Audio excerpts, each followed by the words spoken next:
Alright, let's make a few little changes here. And then we'll get underway. I played this on stream in a while, and they just made a big update on the sound settings are different. Looked like we were a little loud over there, but also... Hey, that. Yeah. That over there, you can see a cat while we're getting this set up. Here's Robo. Oh, hey, it worked. Very nice. All right.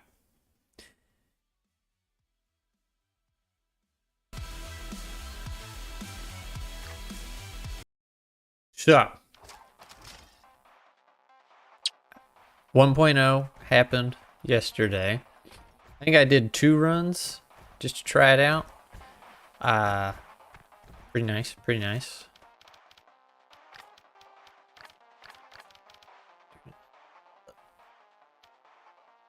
Trying to look at OBS over here and see where we're at. We'll see how it goes. You can let me know.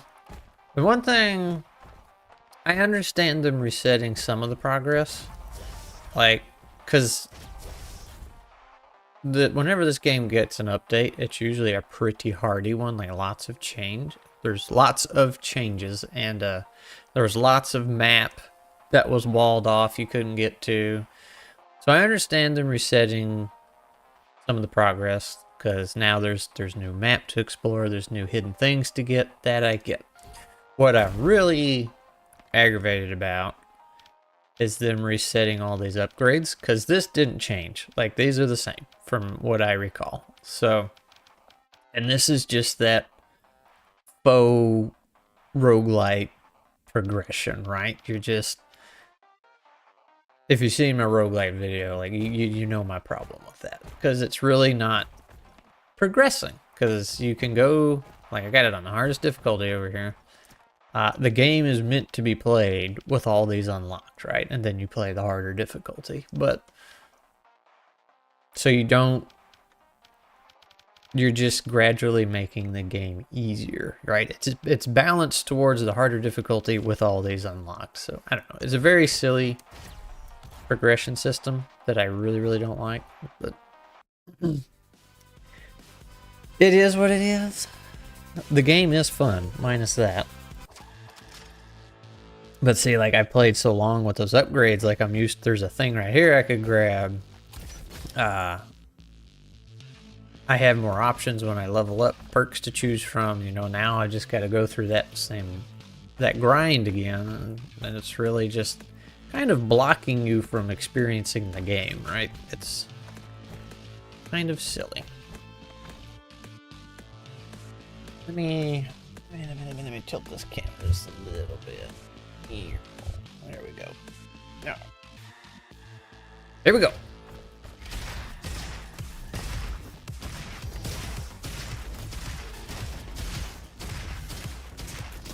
Kind of got to remember how to play too, because it had been a while. Plus, things are very different. There was lots of new guns, a couple new mechanics. Maps are a little different, which is good, you know, good stuff. Okay, I've had this game for a while. Woo! And like I said, every update it got had been a very hardy and a good one. It's always been a very solid game. Like, everything that was there worked and felt very good, was well polished. It's just needed more of it.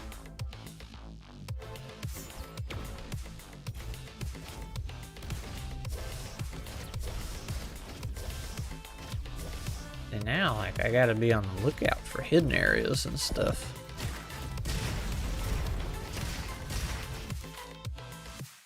Enemies.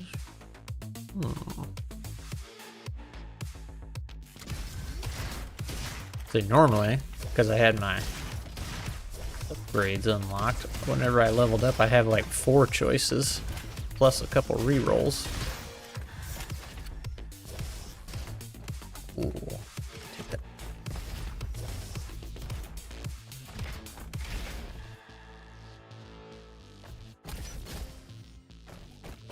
They also changed the way that guy looks. I don't know why they felt the need to do that. I mean, he's cool looking.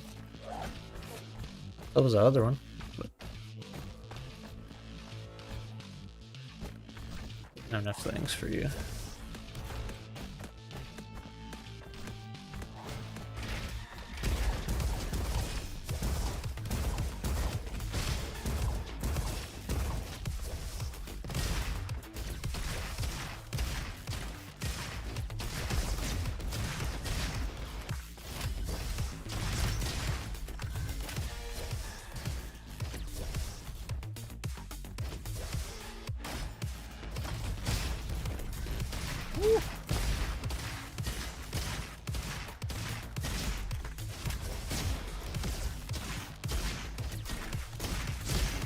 Now, all that said about the silly progression system, it did make me want to do a video talking about progression and like what feels good for progression. That might be the next one, because I already started working on the next one, which is character backstories. Woo.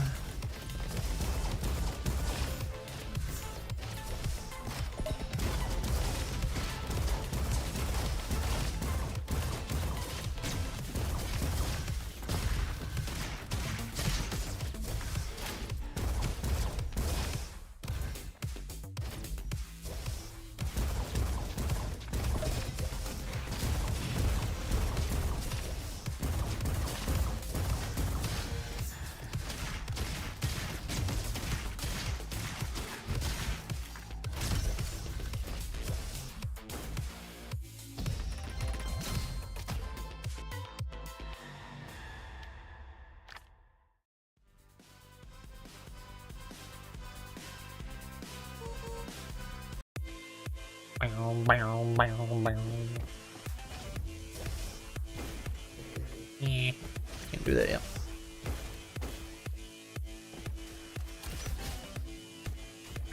I need a little bit. Getting burst. Triggers one additional damage. Yeah, let's do that. What you got? Shock damage. I don't know why it's an eggplant. Ooh, that's not bad, but it's expensive.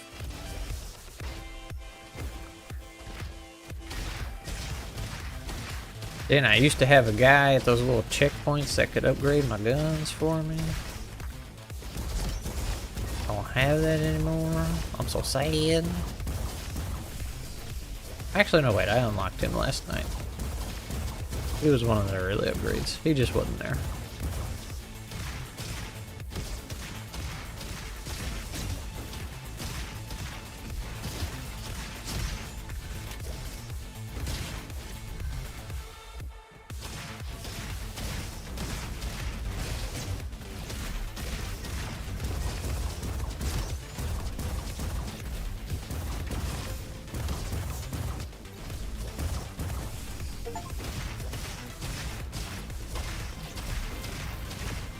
Got an achievement. Trying to read it and not get shot at the same time. I just completely missed.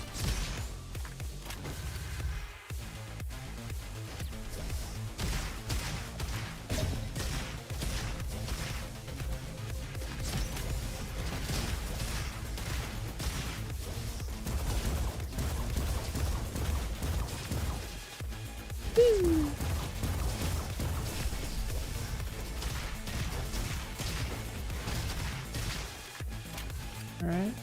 I want to hang on to that blunderbuss because I think I'm supposed to give it to somebody.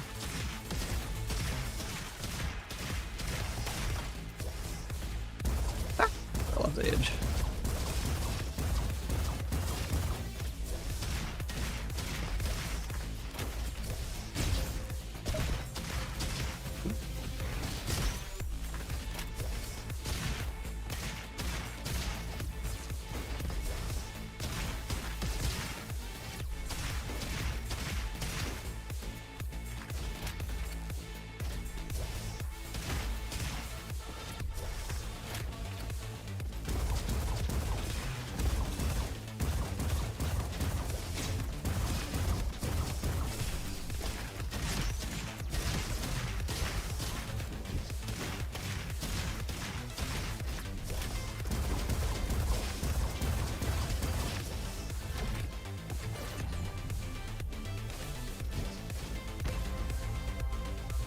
Increase explosion. I don't use any of that. Whee!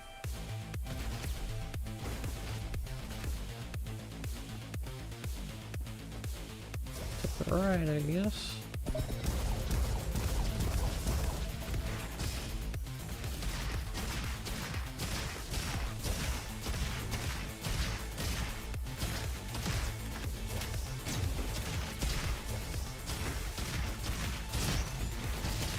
Ow. Ran right into that one. I'll take that.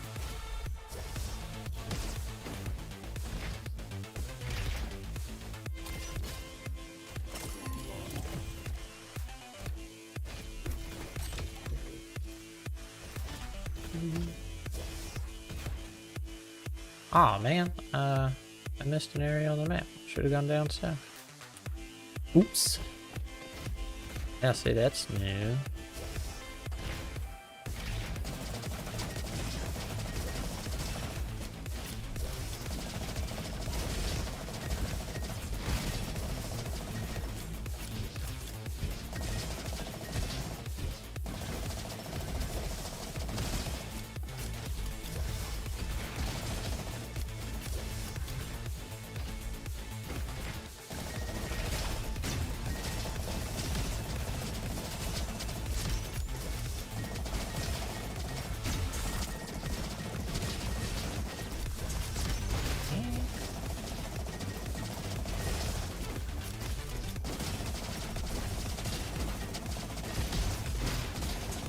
Yeah.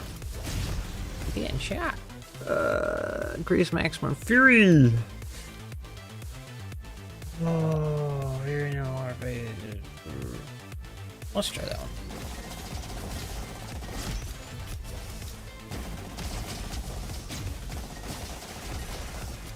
Those are both pretty good options.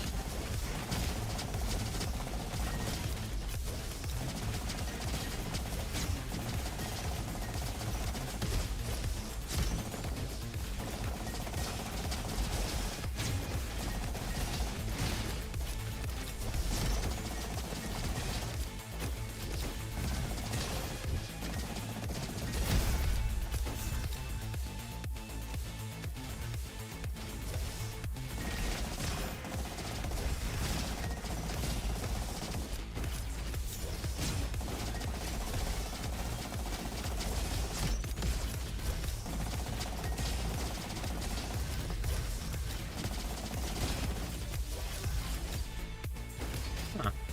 Well, blunderbuss dude wasn't here.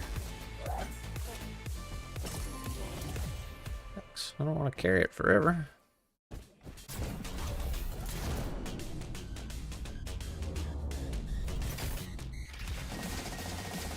Woo!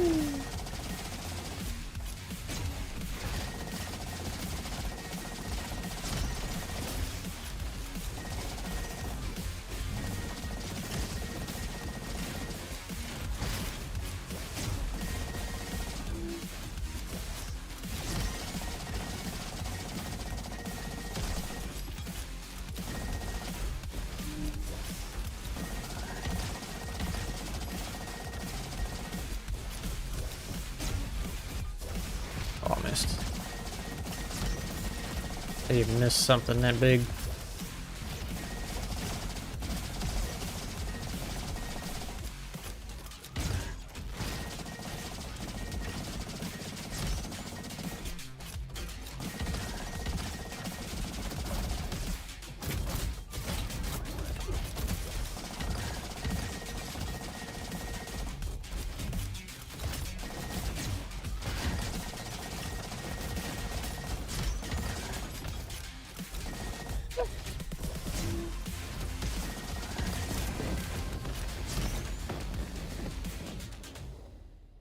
Ta-da! Not a scratch.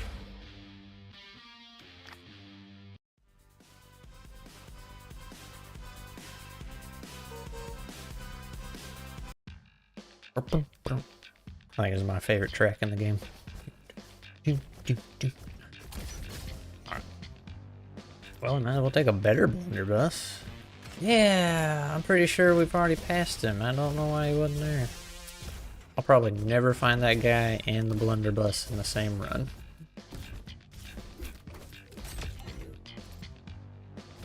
What does this thing do? Ricochet? That's not bad.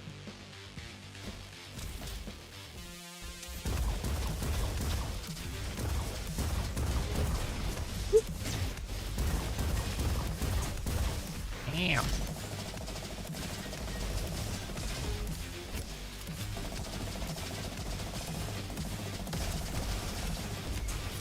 Like you don't level up as fast anymore. I don't think there was an upgrade for that.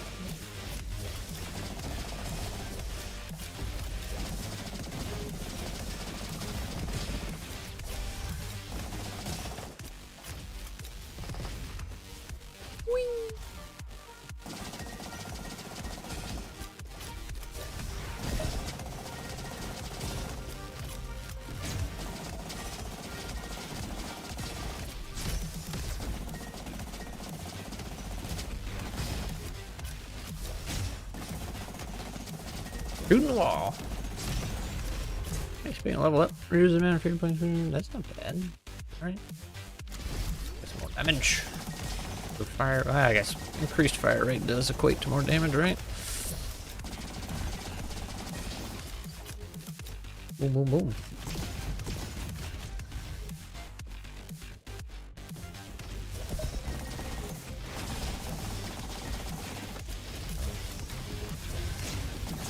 Ow, I hate those things. There's a whiff and a half.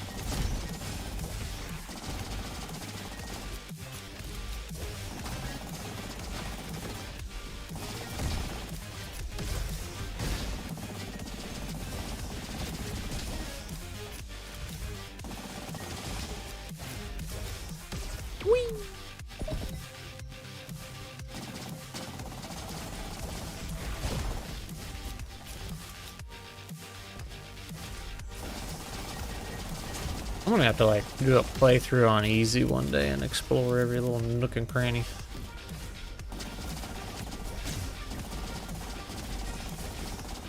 See all the little hidden things. Yeah. Hit me.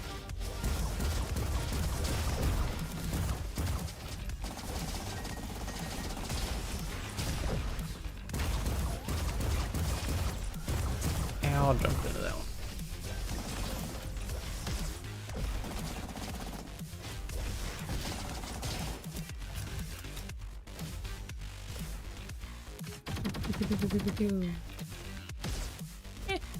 Try it for a couple rooms.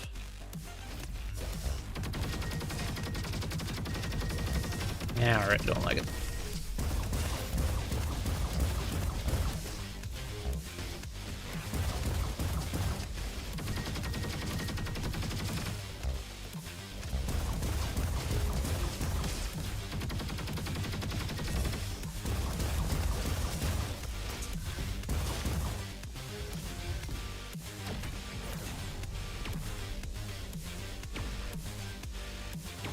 Ooh.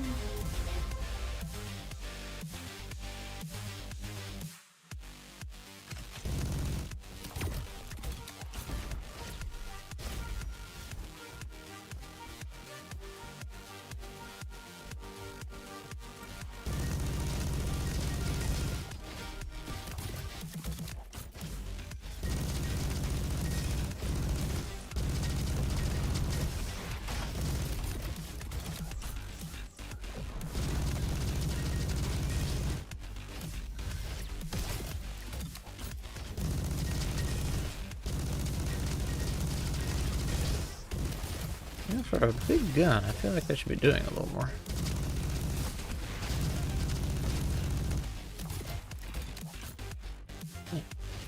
Tommy gun's hard to beat.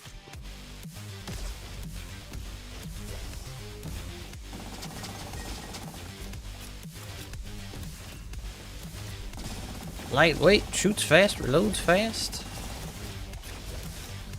Woo.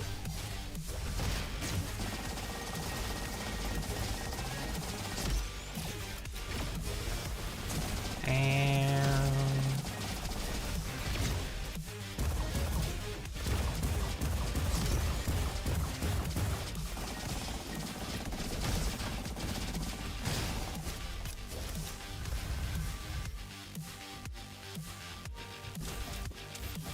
get back there yet? There he is. What do you give me? Go junk right. Okay. See, he's new. I don't know what his deal is.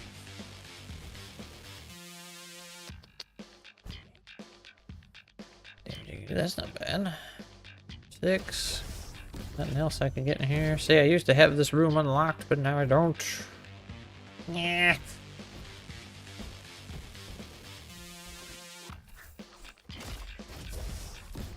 Alright, well now we can drop the blunderbuss. We find something better.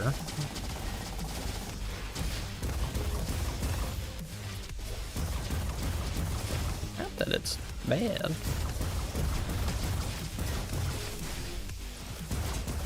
Ow, ow, ow, ow, ow.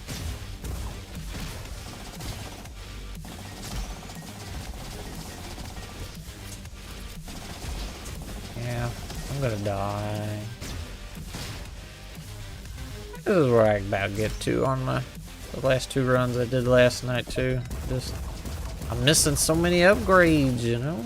I need them. Gotta do the run, die, roguelike grind. Not a fan. Currently getting ready for Mythicon. What? I need to go to a con. I've never, well, okay, I'm sorry. I can't say I've never been. There was, when I say con, I mean like video game convention, TTRPG convention, whatever. Some kind of fun thing like that. And I went to one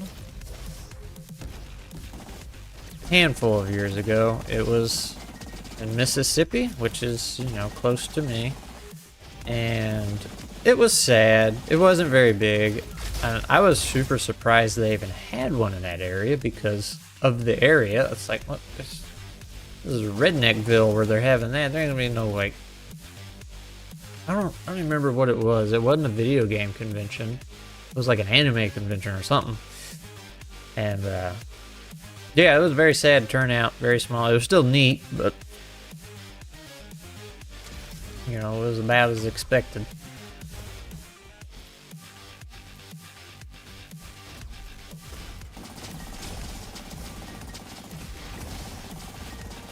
I want to go to a big one. A proper one.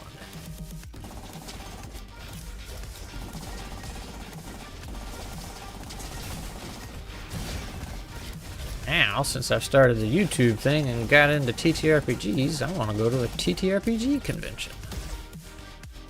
Scotty, Runhammer, attend this, and you make me jealous. I'm gonna die in this room, for sure. Yep, because I'm stuck.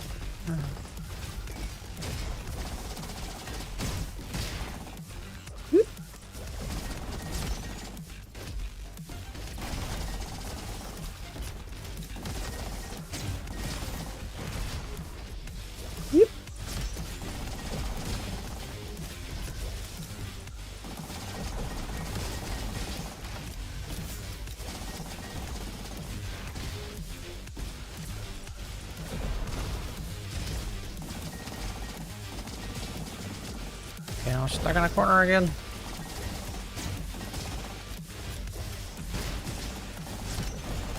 My phone's ringing. Nothing but spam. Ow.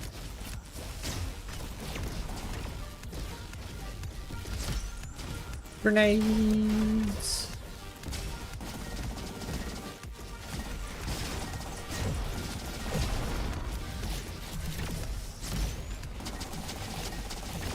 Well, missed the wreck.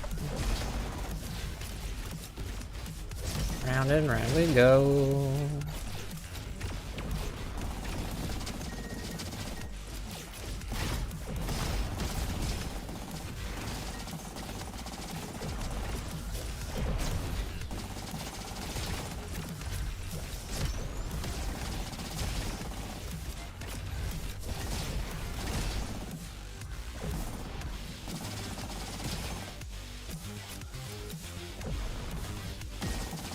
Oh hey, we didn't die. Smaller convention themed around TTRPGs and war games. Well, if you see Scotty, tell him I said hi. The squirrel says hello. I don't think, so I've seen some Baron drop, if that's how you say his name. He's had a couple good ones. Professor DM I watch all the time, but I don't think he knows who I am. Come visit Carolina sometimes, tons of gaming stores and conventions. Yeah, sounds like I need to. I do, in all seriousness, have it getting out some of those on my radar. Used to, I was like, yeah, you know, I'd like to do it, but never really, you know, made the effort. But now that I got into the YouTube thing, it's like, okay, now I feel like I kind of have to. I need to meet some of these people.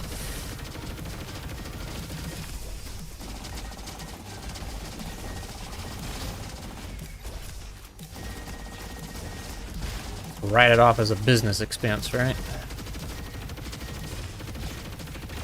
Way to do it. That was the long con. I wanted to go to a convention and couldn't afford it, so I started a YouTube channel and write it off as a business expense. That's a big brain move.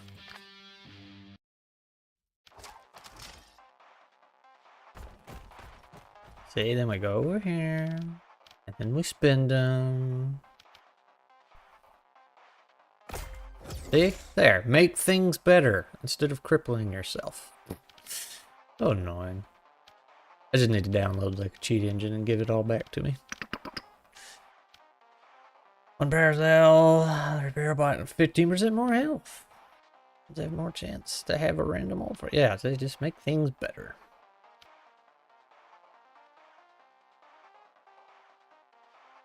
Could if you made a video there. That's what some of those are. Oh yeah, no, it's definitely a thing.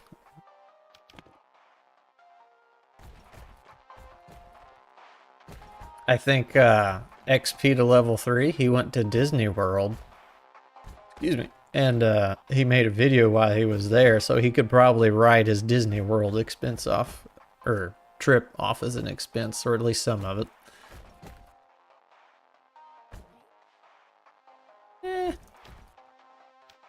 Try this guy. I barely tried him. Unlock by upgrading your base camp to level 4. What is that, the engineer it looks like? That's the thief to say. I was having a lot of fun with that class before everything got reset, and this is a new one they added. I have no idea. I guess you beat the game. Which I guess we could put it on easy and do that. But I get more thingies for this on hard, and that's all I'm trying to do is get that back up. I guess your base camp, is that what this is right here? Level 4? Or you don't like actually level it up somewhere, do you? Multiplayer, museum. Alright, here we go again.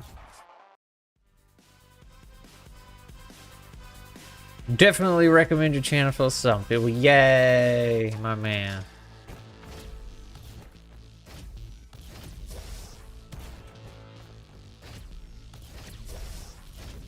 Padre. There you go. That's a little more universal. I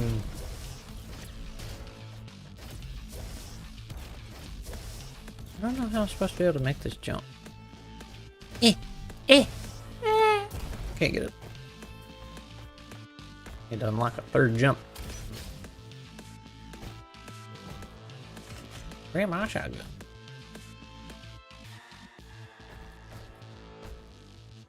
It's been a while. Yeah, like you've popped in the Discord a couple times and said hi, I'm back, and then no more. Been doing all right. Just trying to figure out what to do with the channel. You know, what to chat about. I think the next one's going to be about character backstories, and then inspired by this recent update for this game, I think I'm going to talk about progression after that. Game character progression.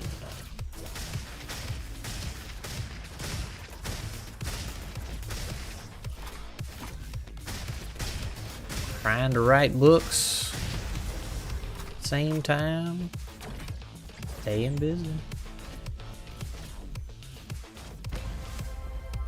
Life, yeah, it gets us all. Increase javelin. Oh, that's right. I'm not the commando anymore. Javelin by 50%. Reload, but reduces. That's not bad. That's not. I'm gonna do it. I only carry one gun now.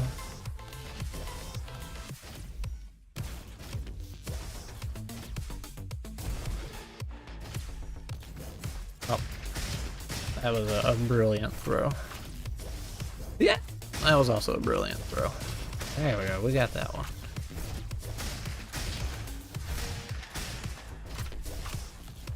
So, on the note of channel and figuring out what to do with my life, I don't have enough for you, man. Our campaign that we're currently playing, we are getting awfully close to the end. And I say awfully close, it's going to be a couple more months yet. And considering all holidays coming up, probably a few months, because there's going to be a lot of absences. And whenever one player is absent, we don't play, because everybody has to be involved. Too much story. I tried a couple times. Whenever somebody's absent, they're like, oh, no, you can go ahead. And I was like, we tried, and it just, too much was missed, so. We just usually do a one-shot. But anyway, all that to say, I think once that is wrapped up, I have already said it many a times, I will never play 5e again, but I also don't have a huge interest in doing any more long campaigns. I just want to do like extended one-shots or like little mini campaigns that take 3 to 5 sessions to get through. But that's gonna free up a fair amount of time, and I'd like to turn that into more one-shot time with the community, like running games with y'all and stuff, whether that's joining y'all's or running some. So. Could be neato. We'll see. That's the plan. But we have to finish the campaign first. As much as I want to rush it, I won't.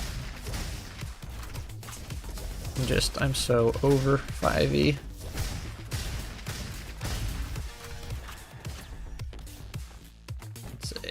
Yep. Such a drag, man.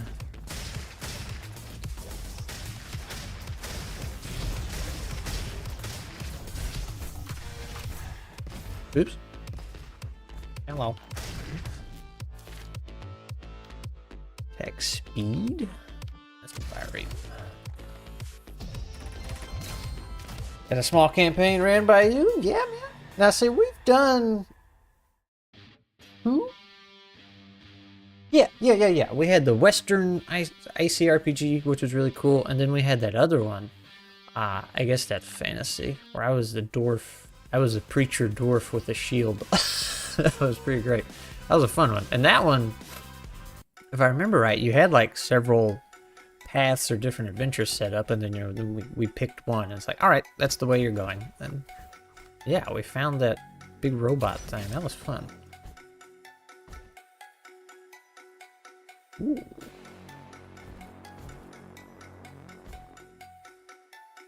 But also, like, part of that is, trying different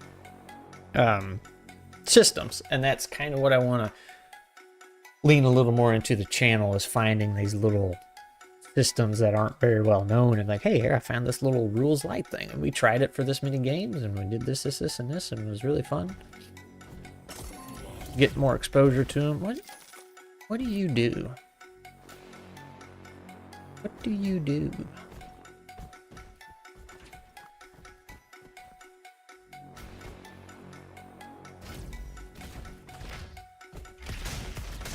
And if people are bold enough, we can try their own homemade systems. And if they want to talk about it on the channel, we can. I think that'd be fun. I keep encouraging people to share their stuff, and I got working on my own, and I ain't sharing it with anybody. I'm being a hypocrite.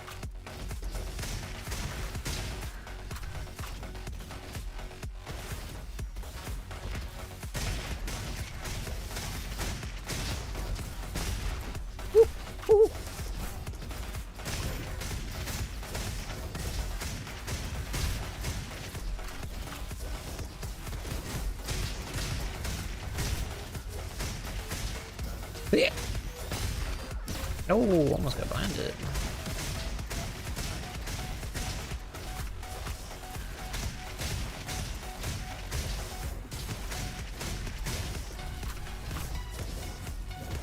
I missed both of those. I'm so bad.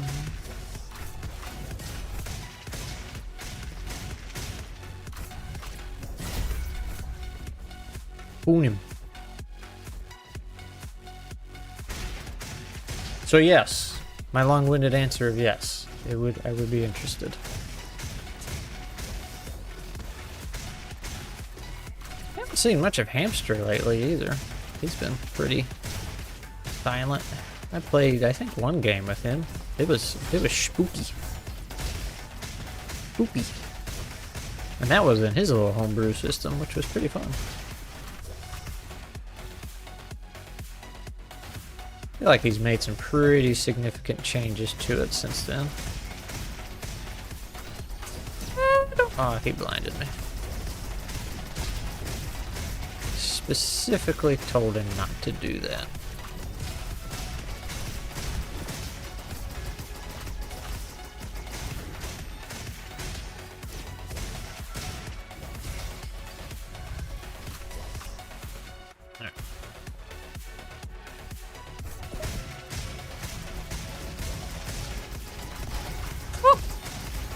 Walk right into that one. Getting bad over here.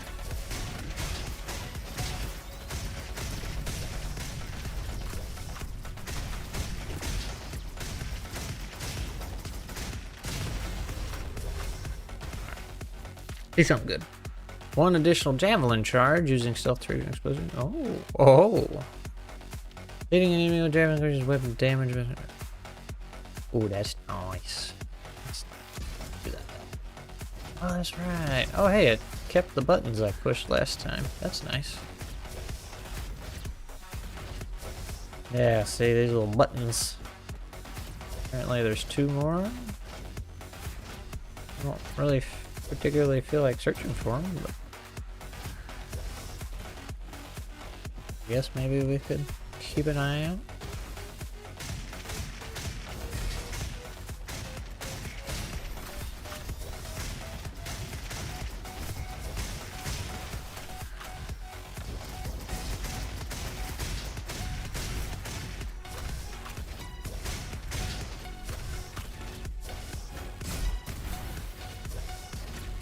Any buttons? Could be red. A little red dot.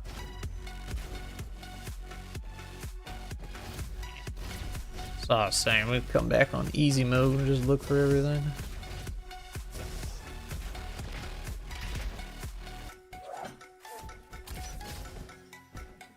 Taking that enemy. I won't shoot you. Free health.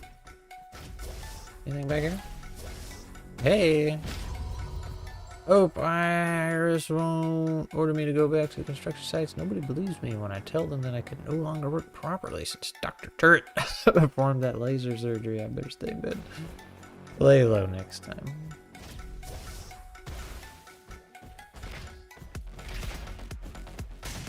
Yeah.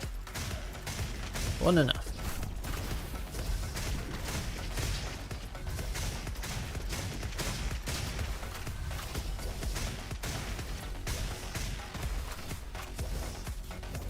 Well, that was a couple whiffs. Give me my javelins back. Ooh. I'll hang on to this. It seems to be doing pretty decent. Alright, here we go. No blinding.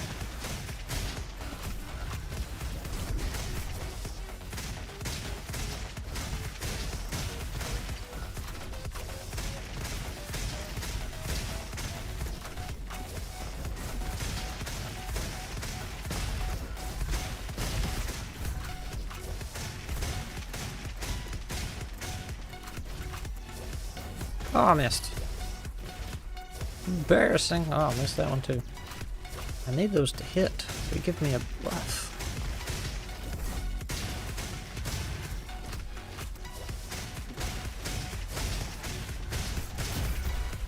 Ayo. I don't want that. Going to be running Vampire the Masquerade and Werewolf the Apocalypse at Mythicon. Nice. Make sure you take like lots of pictures. I want to see of the whole thing, not just your game.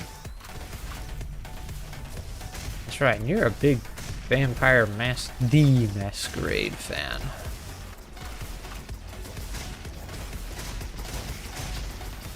I don't know anything about that game, other than I assume it has something to do with vampires.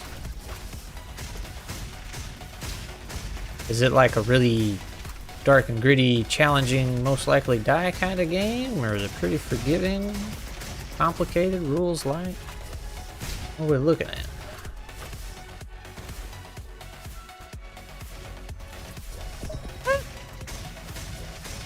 Alright.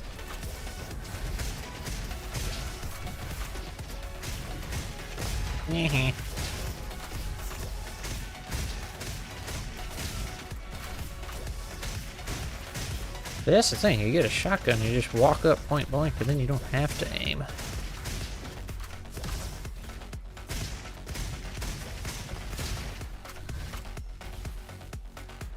It's a dice pool D10 system. Ooh, D10. Focused around. Ooh, whoa, whoa, whoa. Try that. Focused around narrative roleplay. Interesting. I think, if I remember correctly, OKS DM that's in our server. He's been working on Sagas. You've probably seen a lot of posts by him. I think his is based off the D10, but it uses... I think the idea was your buffs give you smaller dice to work with, which like gives you better odds. I think that's how it works. It's kind of neat.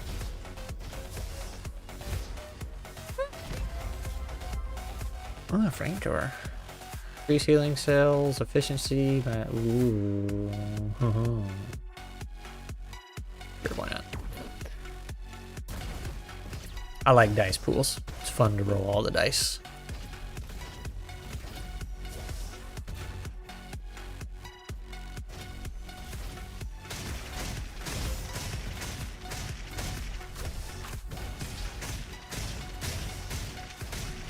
Woo! There's an invisible guy down there. That's not cool. Whoa!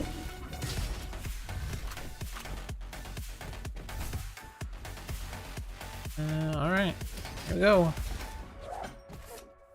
Vulture rifle.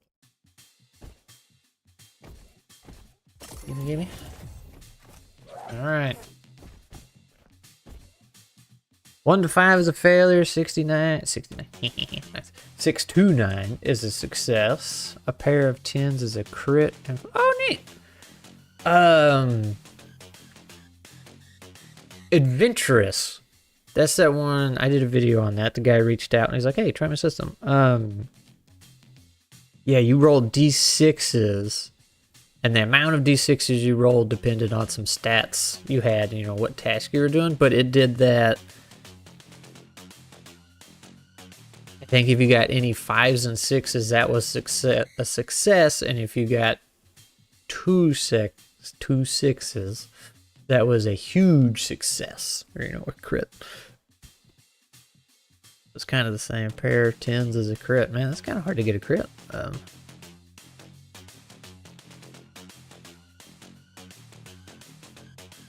Very, very much like, okay, well, that sounds neat. I like that. Cool. Noobster, shotguns are my favorite weapons in first-person shooters. Shotguns or snipers? That's a big difference. I don't think you can get any farther apart on the spectrum.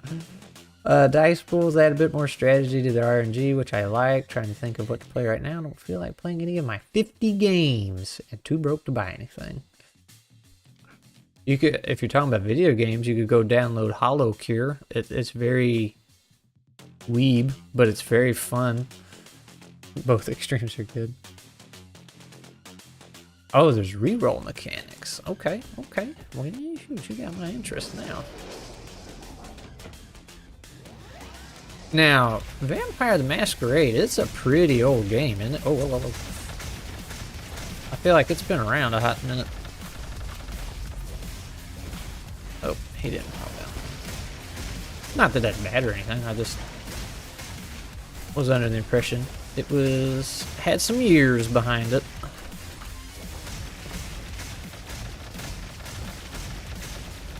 Oh dear, oh dear. Running out of room.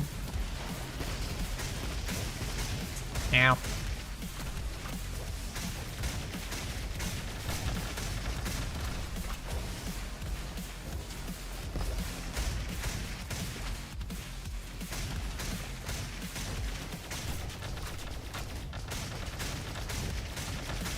Yeah.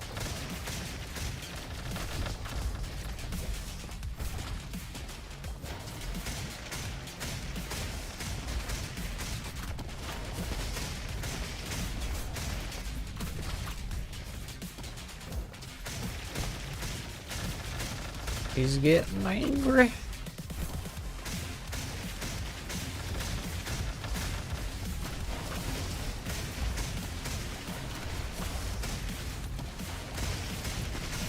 Ow, ow, ow, ow.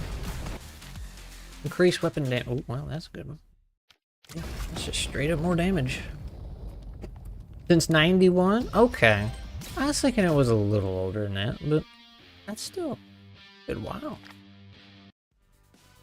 You gotta remember, 91's gets a little farther back there each year. I hear 90s and I'm like, that wasn't that long ago. Hollow QR, Roboquest looks cool, kind of like Destiny 2.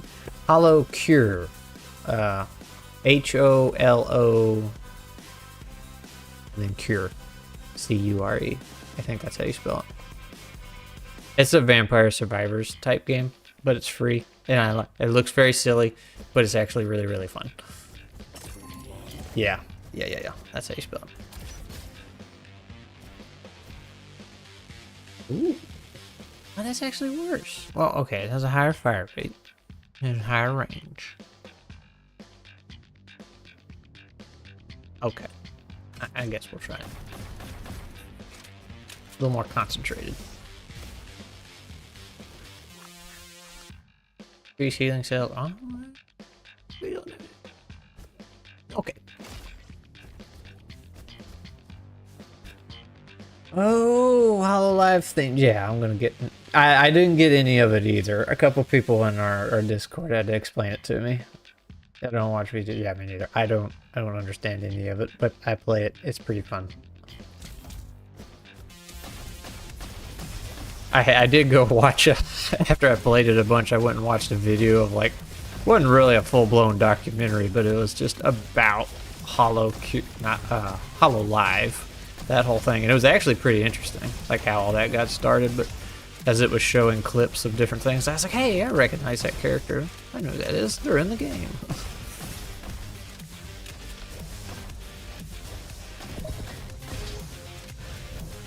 I missed.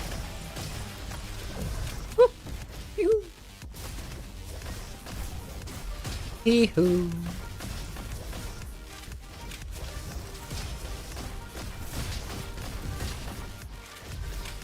Blah. Blah. Boy, once you get that buff, you can shoot this thing pretty fast.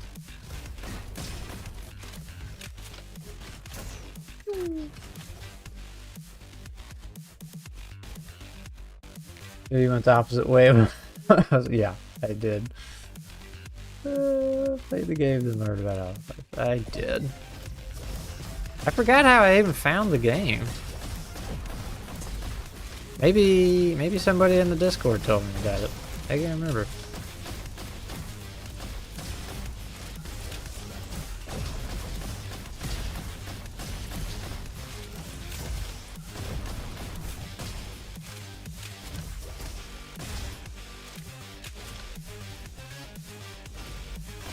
For a free game, it's awfully polished.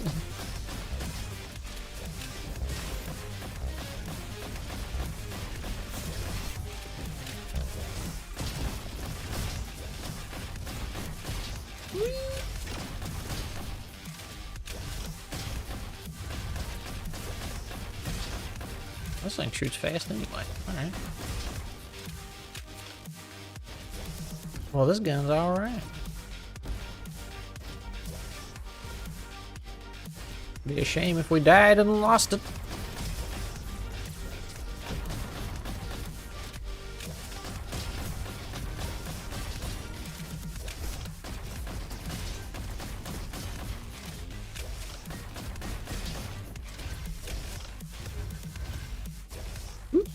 Where's that you on?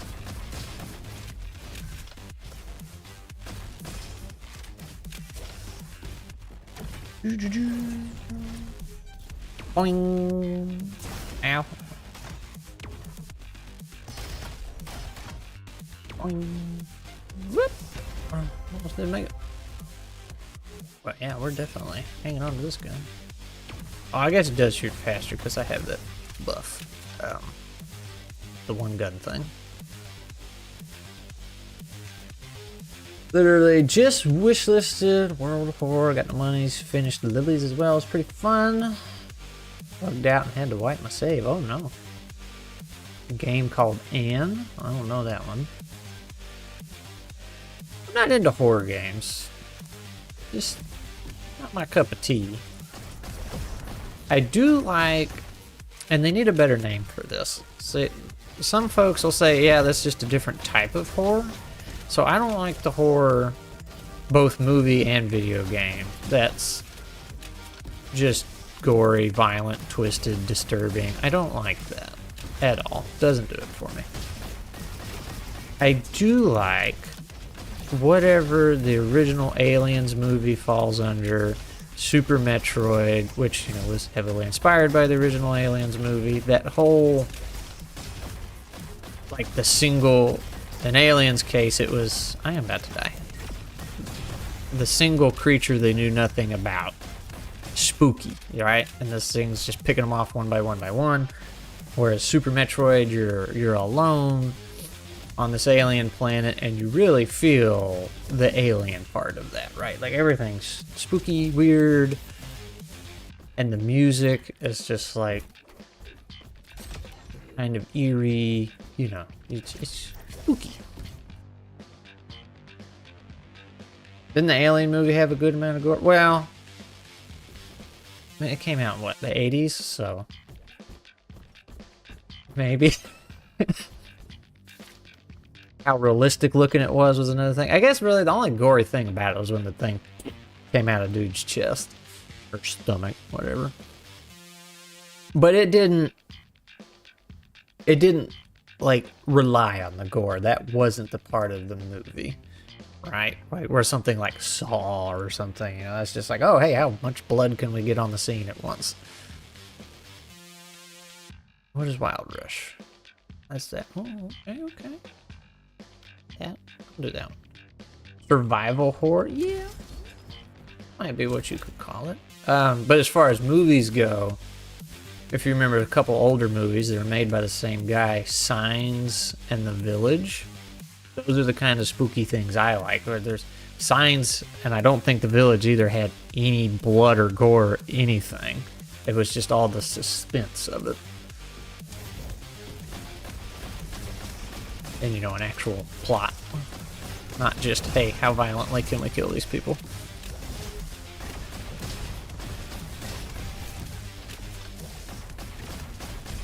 Woo.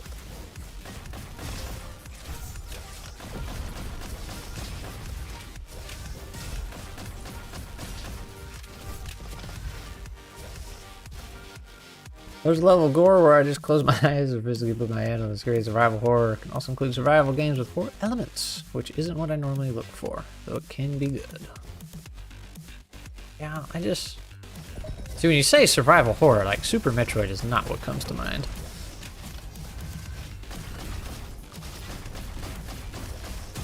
But I could see the argument for it.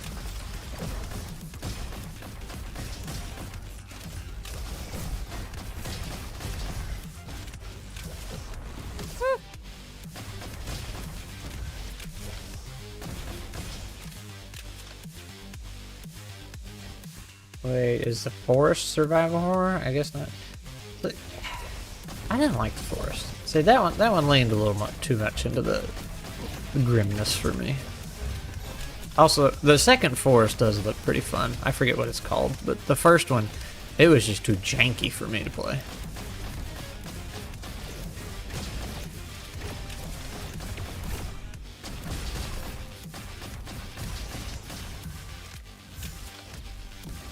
A little janky. Haven't seen the second one yet. The second one, yeah, Son of the Forest. It does look pretty neat. Like, it's definitely an upgrade from the first one, as far as quality and whatnot goes. And that's why I even bothered to fire up the first one, because I was like, okay, well, I kind of want to play the second one, but I feel like I should probably play the first one. Couldn't do it. Man, I can't hit nothing.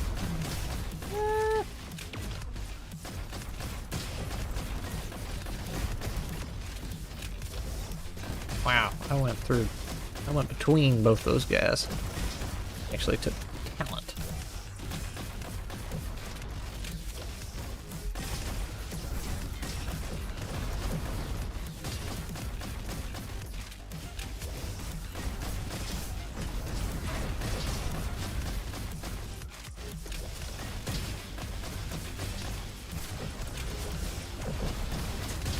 I'm really bad at these harpoons.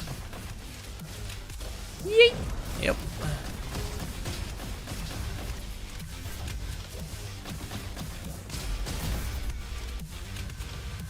Alright. Trying to find one small 4-hour-ish free indie horror experience. Spooky's Mansion. I tell you what the real horror game is. Luigi's Mansion. That's spook 10 out of 10 right there. That game was actually really fun. The first one. I haven't played any of the other ones. But I actually had a lot of fun when that one came out. I think that one came with the GameCube, right?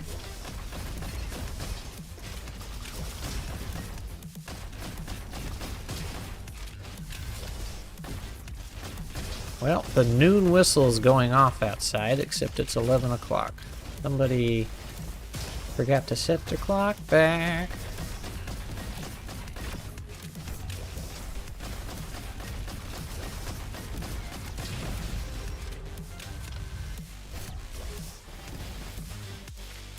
Increased damage when stealth and attacking no longer breaks it, but it's like, ooh, yep, we definitely want that one.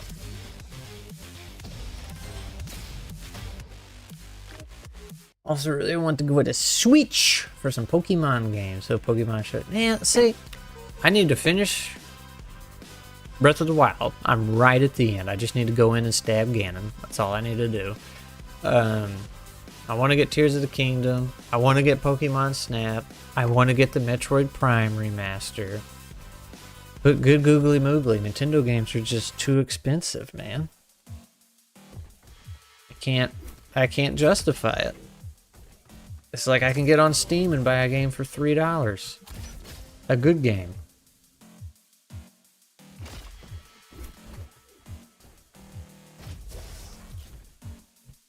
Also, hello, we made it to this place. I don't know the number.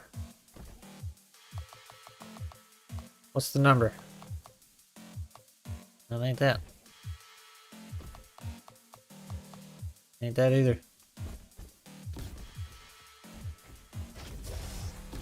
Yeah, Nintendo games are expensive. Ooh. Ow. Ow.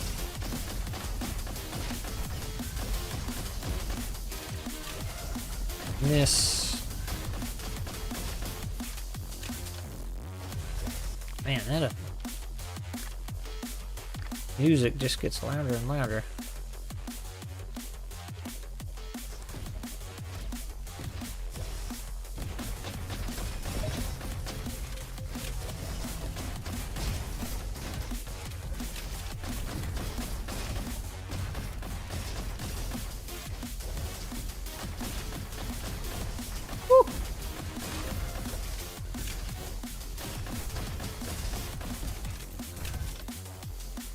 There's your sniper rifle right there. I'm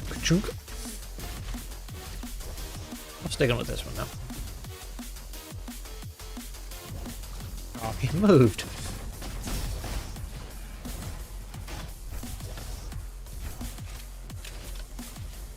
Woohoo.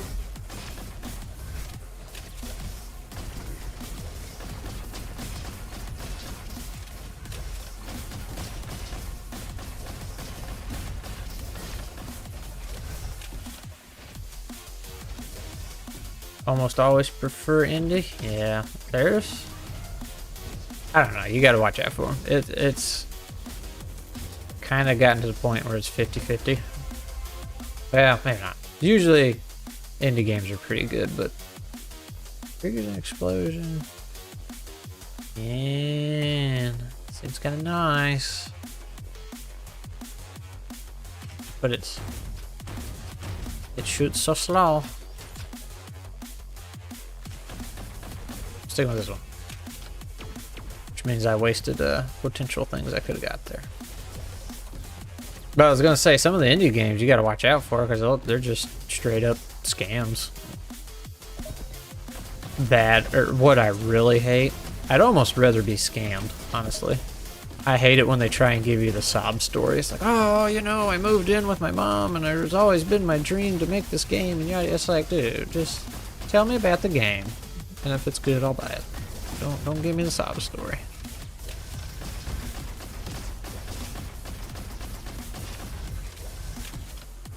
That is not a good sales pitch. Also, at what point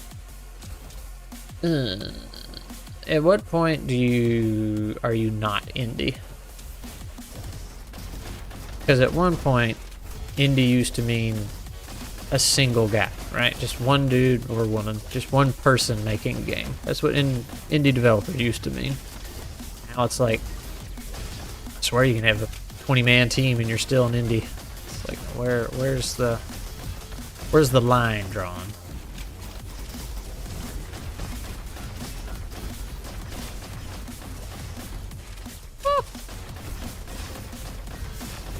A lot of bullets.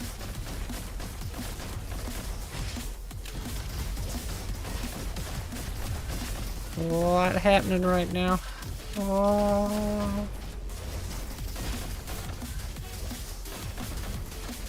I am scared.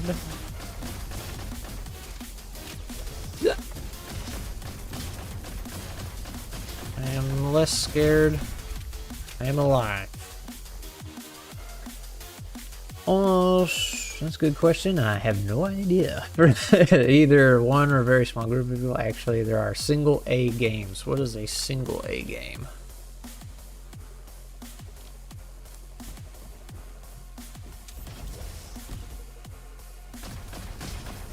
Whoa! Aw, man. I jumped that. What you talking about?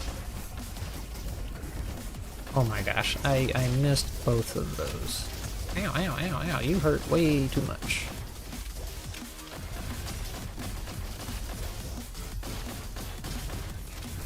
Alright, we took a licking on the easy room. Well, hello, what's back here? Can't believe they made me do all the dirty work by myself just because I played a bit of video games during working hours. But the judge ball was very clear with me. Either you clean all the rocks on your own or I'll vaporize you with my purifying beam. Whoa, it's not like I had any choice, but man, I probably have no hope to cure my back pain. Well. Yeah, I'm gonna keep this. Oh. Okay, so that's different. This used to be something completely... There was a thing here, but it did not look like that. I wonder if that's the thing for that class. It said something. Oh, well, no. Oh, there's little element doors here. Okay. Ah. Okay, that's how you get that class, I bet, right there. Ah. 55. 55 is the last two digits. Y'all remember that. Triple A and double A, so there's got to be a single A too, right? Apparently, yeah, I'm under the impression that's how it works.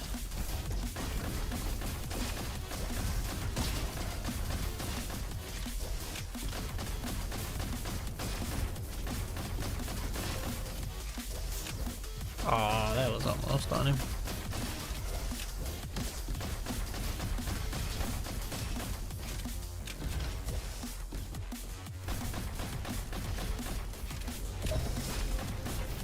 What a shot.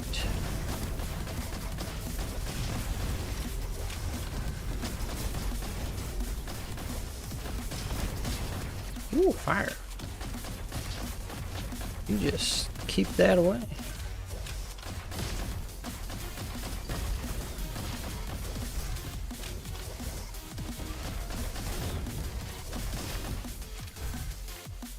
Your first hit does Chelsea. Ooh, I had a Chelsea.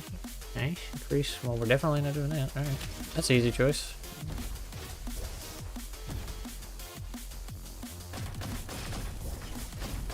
Woo! Yoo-hoo!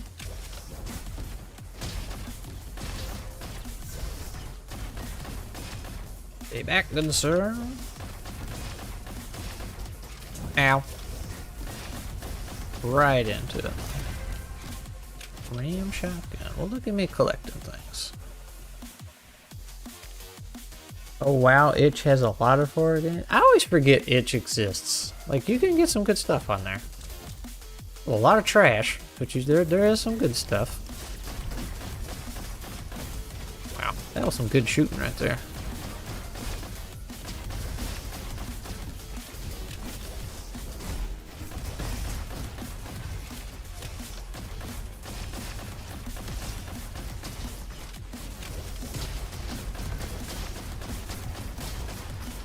Ooh, fire, fire, fire, fire.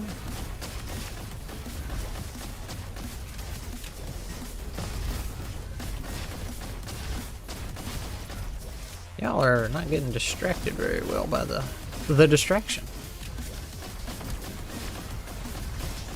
Y'all are too smart.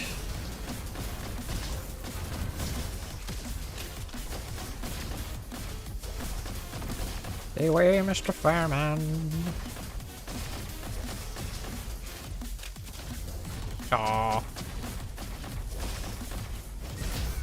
Got him. Grandma shotgun again.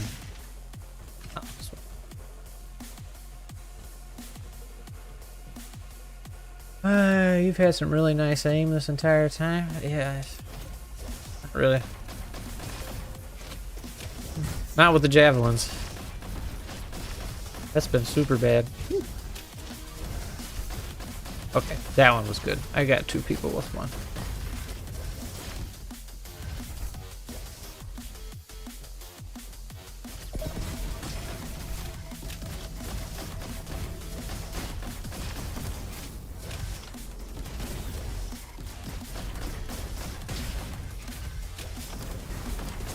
I feel like I either do really well or really bad. I don't seem to have it in between.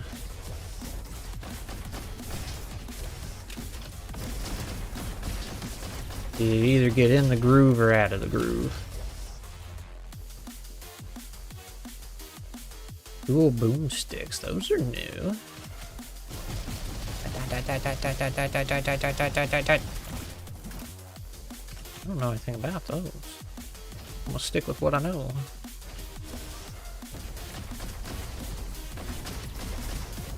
Ah!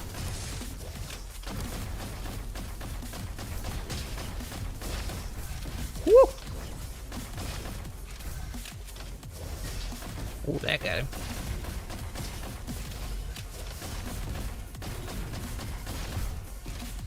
Alright. Oh, it's boss time. Taking down enemy, 8% chance to trigger a bomb explosion. Grant 2 new. Oh, yeah.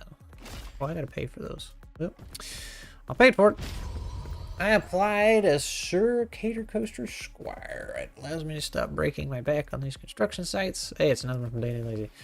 I'll do anything, and well, I have vertical operated speed and don't particularly like giant insect robots. But other than that, I'm sure I'm a perfect fit. Does that mean...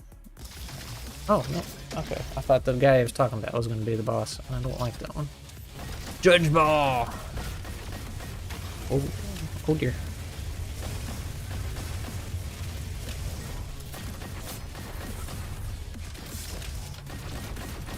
Oh, oh, oh, oh, oh, oh, oh, oh, oh, oh, ran into that one. Oh, almost ran into that one.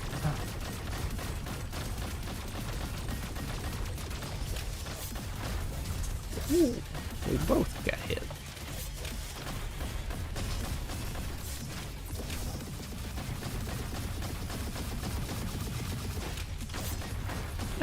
Ow! Hey, that didn't hit me.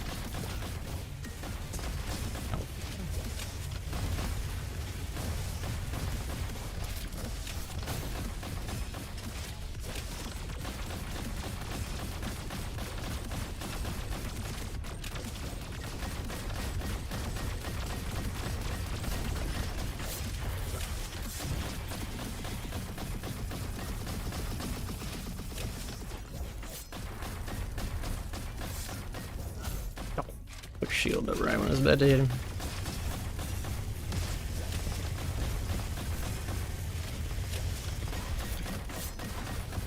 Oh man, that keeps hitting me. I feel like I'm getting out of the way, but I'm not.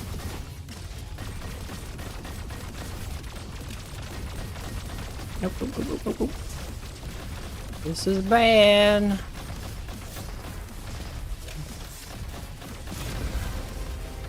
Recon, hello. That was close.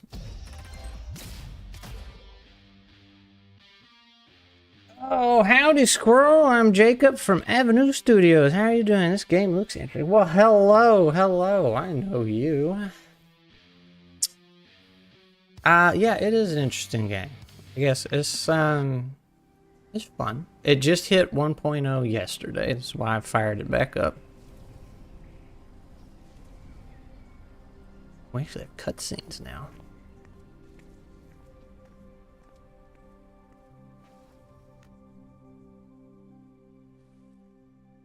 Is it multiplayer? Only two. Two people can play.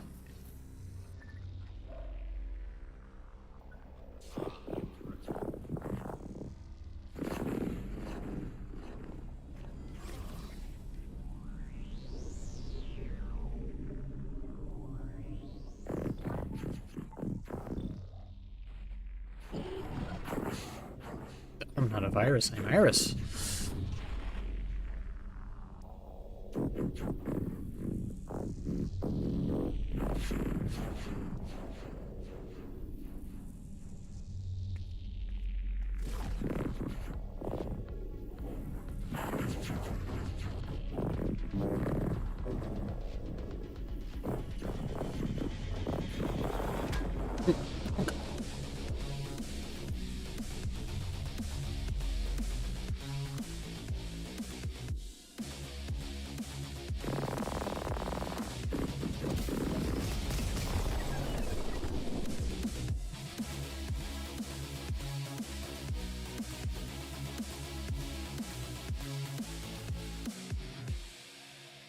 Yeah, we got the recon class. That's a fun one.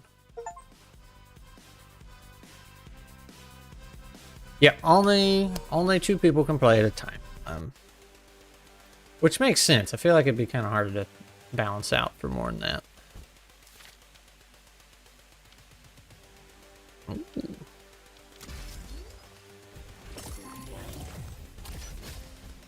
And as I was saying at the beginning of the stream, it's a roguelite in the sense, you know, you start a run, you go till you die, and then you start over. But it has that silly upgrade system, you know, where you collect points, you die, you give yourself upgrades, and you go through this loop and loop and loop until you get all that.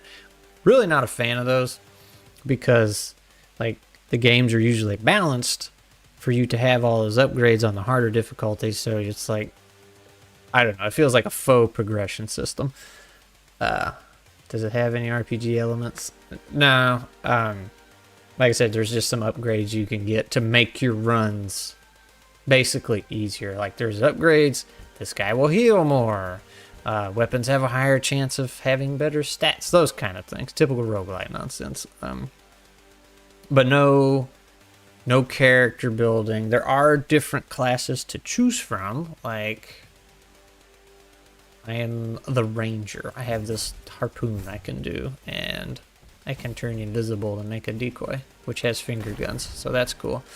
The commando has like a little wrist shotgun and rocket launcher. One guy has a shield. Just, you know, an ability.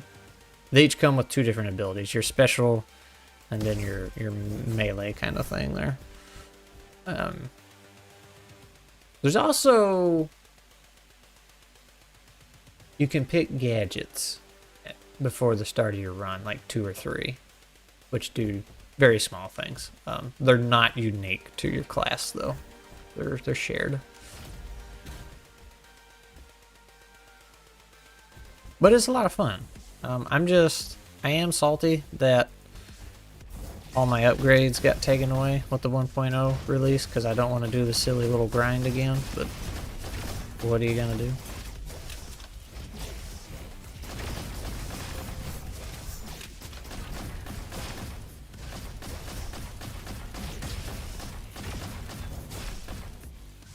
Yep.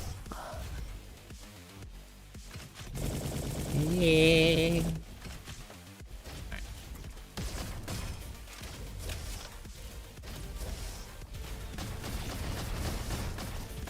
Wow.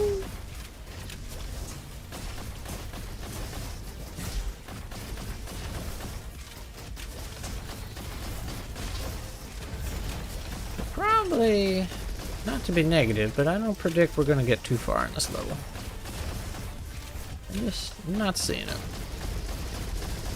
Because I'm on hard, playing without a bunch of upgrades, so...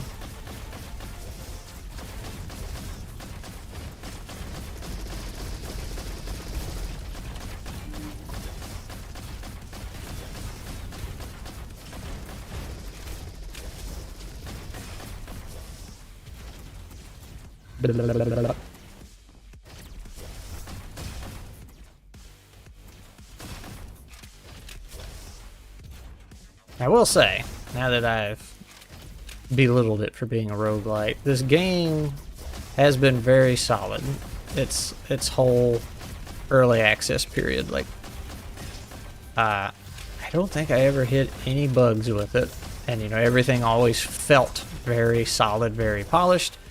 But and I kind of like the way they did it, because like you had the map there, the level was there. They would just have things walled off with an under construction sign on it that looked like it was actually part of the level, like a little robot construction worker on it and stuff. So you could tell it's like, oh yeah, you know, they're still working on it, but everything else still felt very complete, polished, no jankiness. And whenever they rolled out an update, it was always a very significant update with lots of changes. And there's been systems that they tried and they're like, okay, well that just didn't work, so we're gonna scrap that whole concept and start from scratch. So they were not afraid to try and get it right.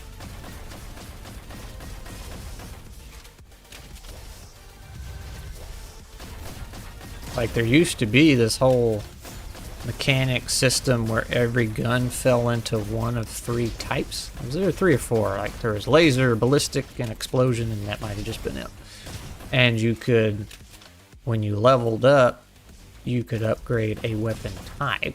So, but they didn't like the way that worked, because you like kind of got pigeonholed into a certain one, and you know, they didn't feel like you were getting to try different guns and stuff. And so they're just like, well, we're just going to throw that whole thing out. And now you have this little upgrade guy. So when you find a gun you like, you can use it as much as you want. Won't have to worry about getting the wrong rolls or bad RNG. There he is. Ah, I fell off. That's unfortunate. Now that looks like a locked door. Let me in. Need a ticket. Well, that's new. Normally that door was open. Yeah.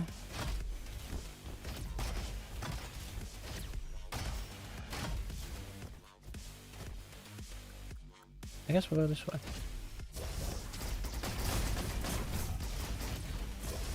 Ah, overshot.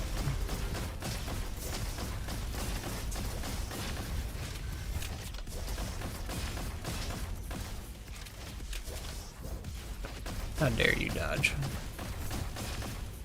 You're supposed to hold still and let me hit you.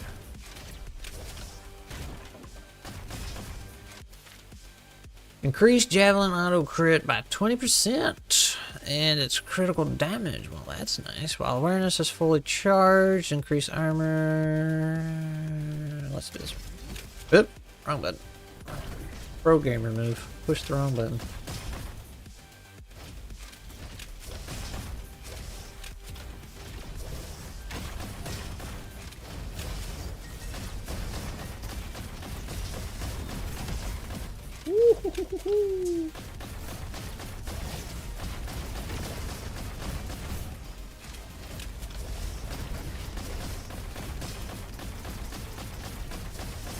Turrets on the wall.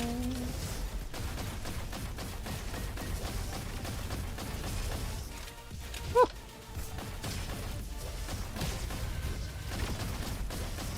Look at me dodge, look at me dodge.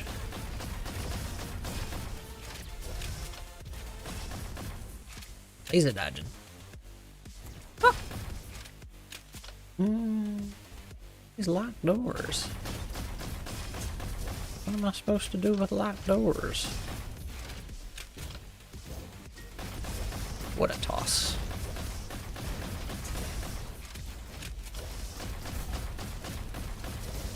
Oh, he has a shield. How dare. Keep the little shield, man.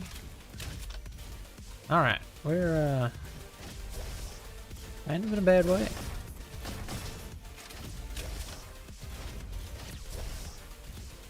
Can I open it? You cannot open it. That's the exit. Okay. Got one more guy to kill.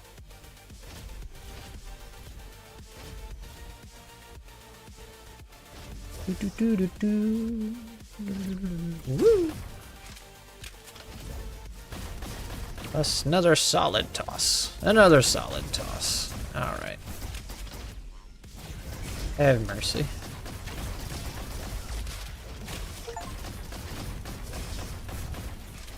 Deal 50,000 damage. 500,000 damage. My bad.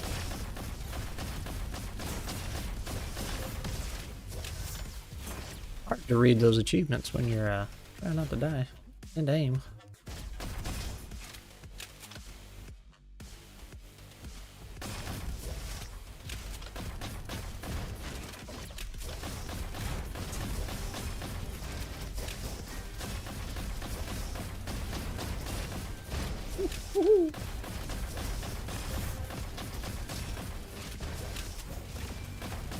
And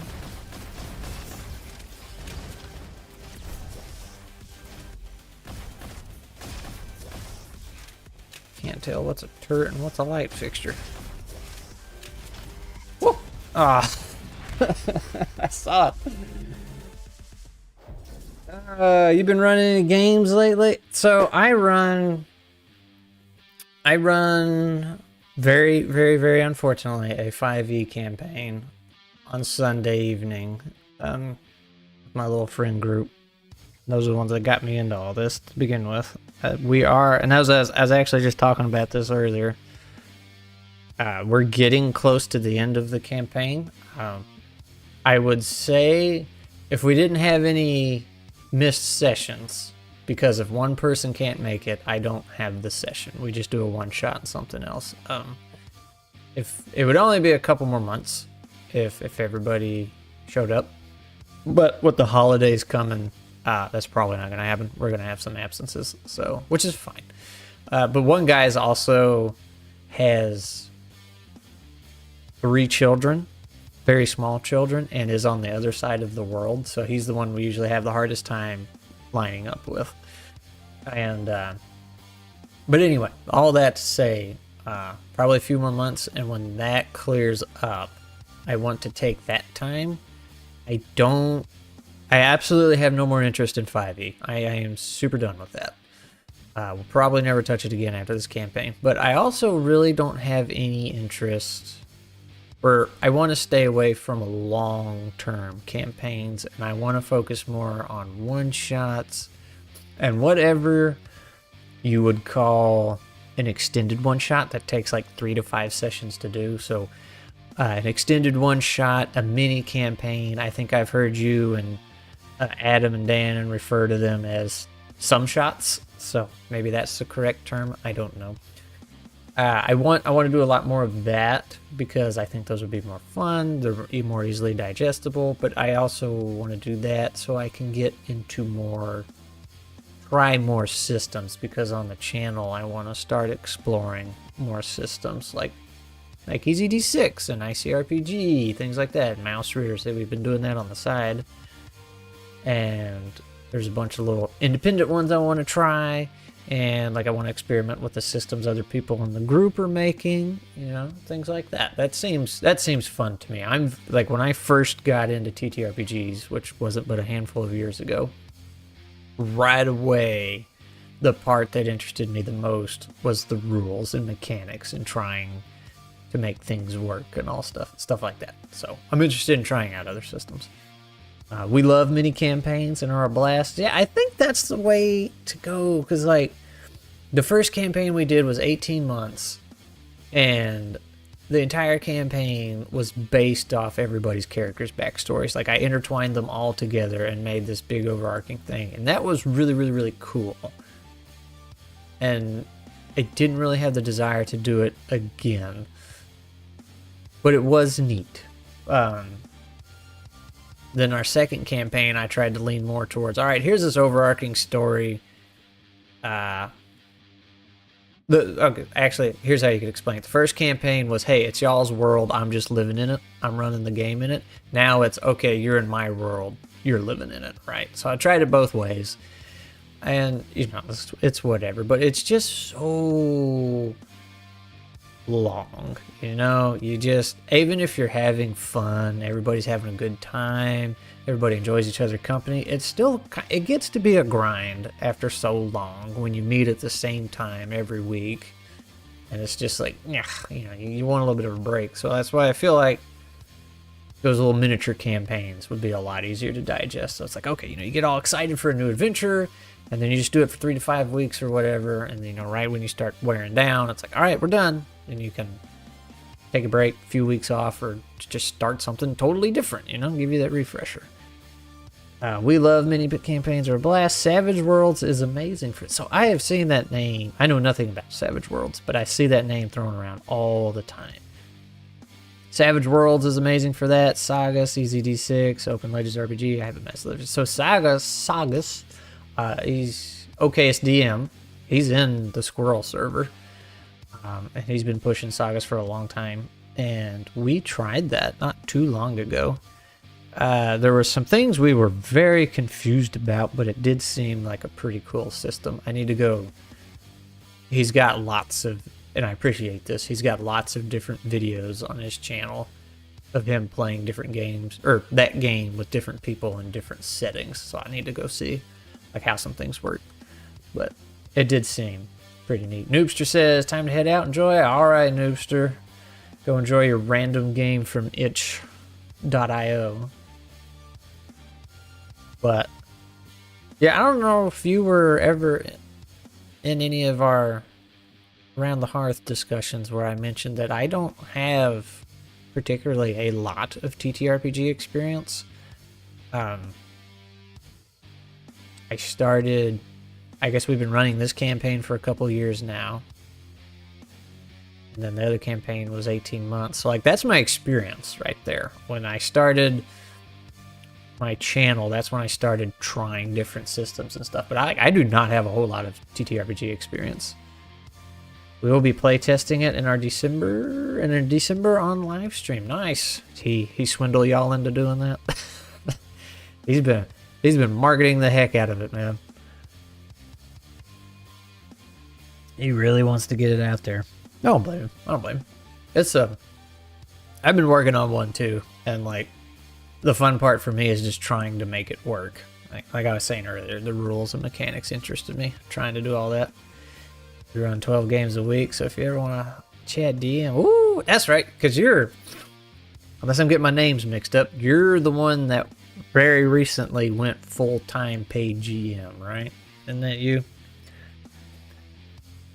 I'm very bad with names. I know I chat with you guys once a month in our Around the Hearth discussion, and I struggle to remember names. You are correct. Well, hey, that doesn't happen very often.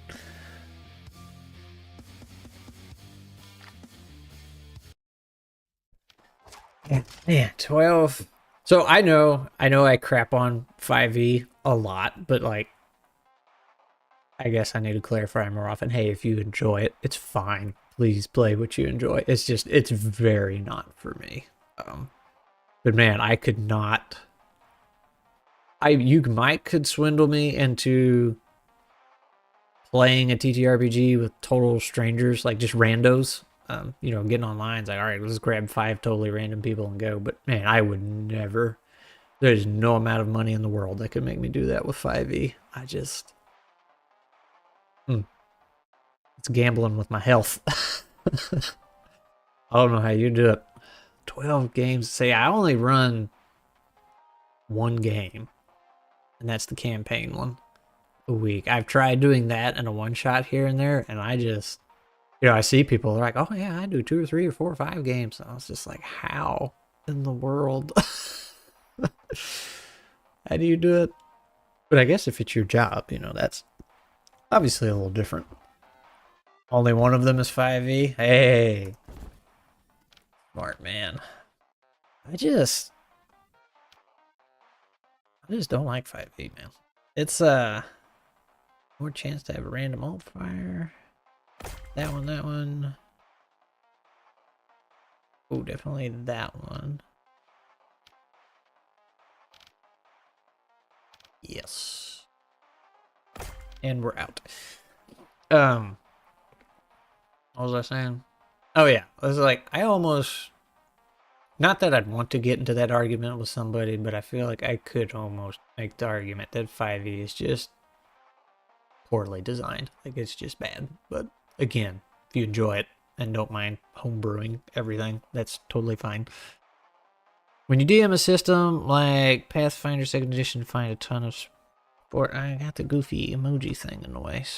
A ton of support is a breath of fresh air from 5e. I find DMing 5e to be demanding. It is. It's just, I find it aggravating because, like, right now, the party is in, I'm just calling it the pit, but it's more like a kind of a maze. There's a bunch of rooms, and they're trying to find 3 levers, and they're fighting. Each room has a memory in it, more or less. It's a character, because they're very far into the campaign and have met a lot of characters, so they're finding memories of these old characters, and they have to fight them. And, the memories are like, oh, you lied to it. Trying to make it feel bad, right? Twisting the truth. But they have to fight them, and it's just so slow. It takes so long to get through the simplest of combat. And I have... If my players are watching, you might want to tune out. But I have done away with HP pools. I did away with those a long time ago because it's just such a drag. It's just like, you kind of round the damage to where it's like, okay, you just have to hit them this many times instead of 13 and 15 and 6. It's just, and that helped a lot. But even then, it's like, okay, let me look at my spells. Let me read this spell. What can I use as a reaction? What can I use as a bonus action? 5e is exhausting. Yeah, and I was going to say, it's like, okay, so they're in this pit and they have a lot of fighting. It's like, okay, well, maybe don't do a lot of fighting because that's slow. It's like, all right, well, let me do puzzles. Well, then there's always a spell that can just completely undo a puzzle. It's like, okay, here's a gap in the floor, and there's a switch over there you need to hit. That's a super simple puzzle, but could take some creative solutions. It's like, oh, nope, mage hand. Bloop, I just flipped the switch. And it's like, okay. Just things like that. Welcome to the real side of it. Yeah, so when that whole first campaign I did, I didn't know what else was out there. I was just like, all right, it's Dungeons and Dragons. This is it.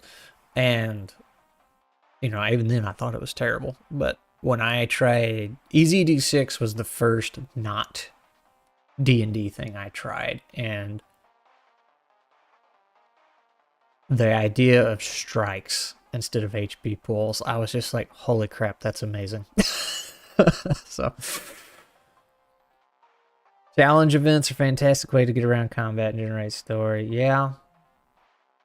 It's just, it seems like 5e, it's either it's excruciatingly slow or they snap their fingers and it's done. You know? I always enjoy throwing a riddle at them. It's like, okay, I just need to stall them for like 2 minutes. Here's a super easy riddle. 3 hours later, it's like, hey, I finally figured out the riddle. Hey guys, this was supposed to be the easy part. Kojin RPG is really good. Savage Worlds does not have... Oh, but does not... So the YouTube chat has this goofy heart thing in the corner, and it covers up text sometimes. Savage Worlds does not have HP, and I find it really fun. Simple stuff stomps them. Yeah, it really does. It can. And then sometimes you come up with a really complex riddle, and they're like, oh shoot, no, it's this. And it's like, well, okay, I worked on that for half an hour.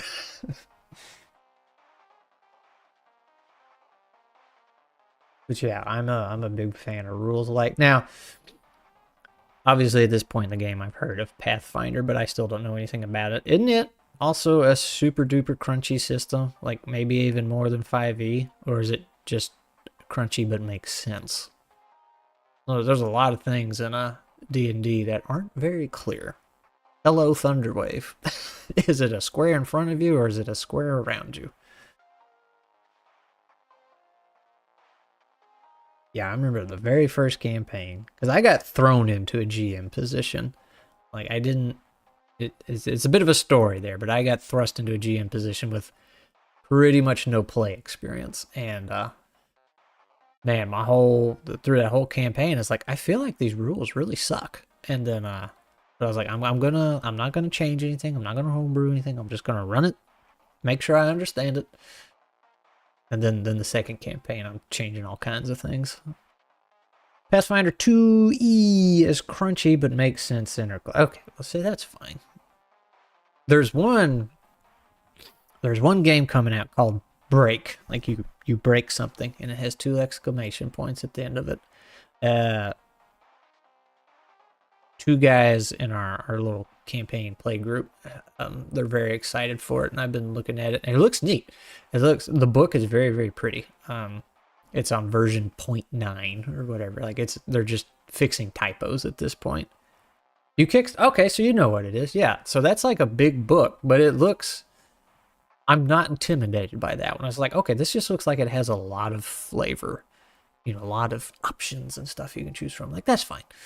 So I want to try that. I think one of them is going to run it. So, but like, I really, like when you hand me a new book, it's like, okay, go understand these rules. Like I find that difficult. It's hard to just take in all those new rules and concepts and then remember them while you're running a game. That's one reason EZD6 impressed me so much. I was able to just read the book in a very short amount of time.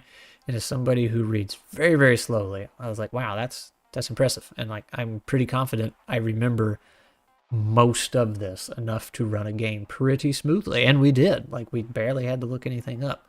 I did crits wrong. I was rolling the crits where, it's supposed to be exploding dice. So if you roll a 6, you roll another one and then another and another. I was, an EZD6, if you have a boon to your attacks, you roll multiple d6. So when I was critting, I was rolling multiple d6 again. So I had this boss that rolled like 4d6 for his basic attack, and he critted like 5 times in a row. Oops. Yes, the art. Well, and Break are EZD6. They're both good. The art and Break is very, very fun. And I love the art in EZD6 too. They're both pretty great. But yeah, Break is a very pretty, colorful book. I like it. That's one I would... Normally, I'm good with just the PDF. Because that's what I'm going to be using most of the time anyway. But the Break one, it's like, you know what? Wouldn't mind having that book. I'm going to have to make me a shelf. I normally don't have physical books. I got the EZD6 book. and I will definitely be buying this new one when it drops. Then I do have the player's manual for 5e, only for 2 reasons. One, I got it for free, and 2, we used to have a guy on our campaign. Was a little argumentative, and I just wanted to be able to pull out the book and say, well, actually, it says right here. Pathfinder 2e runs like a smooth river with Foundry view. Oh, man, Foundry is so nice. Yeah. So our first campaign we ran 18 months, and it was all in Roll20, and I couldn't stand it. And then I got Foundry, and yeah, it's just been night and day difference. The handbook's so useless, they're only 9 Yeah, the handbook is pretty stupid, I agree. And the fact that there's a player's handbook and a GM's handbook is very weird to me.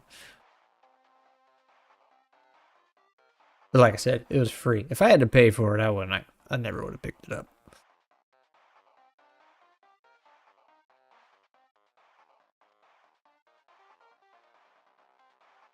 And you always, I've noticed in your videos, Jacob, you have, I think it's yours, you have the turn order. It's pretty cool. And somebody in the chat was asking what it was one time. You have the turn order above, kind of like how video games do it. You have like all the little profile pictures up there at the top. That's pretty neat.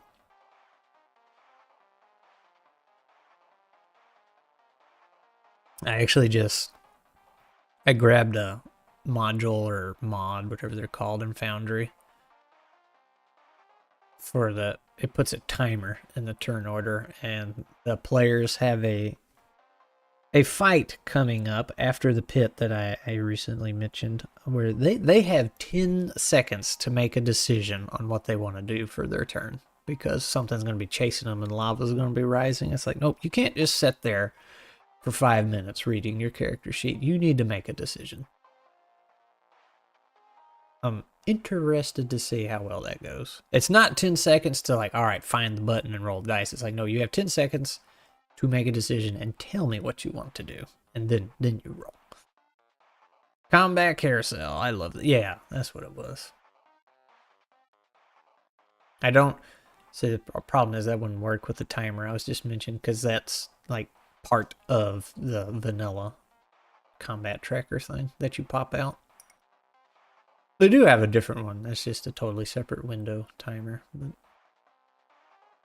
might have to use that one. That would probably work with it. Missiles melee magic. That's another. I feel like I've tried that in my own little system testing I've been doing.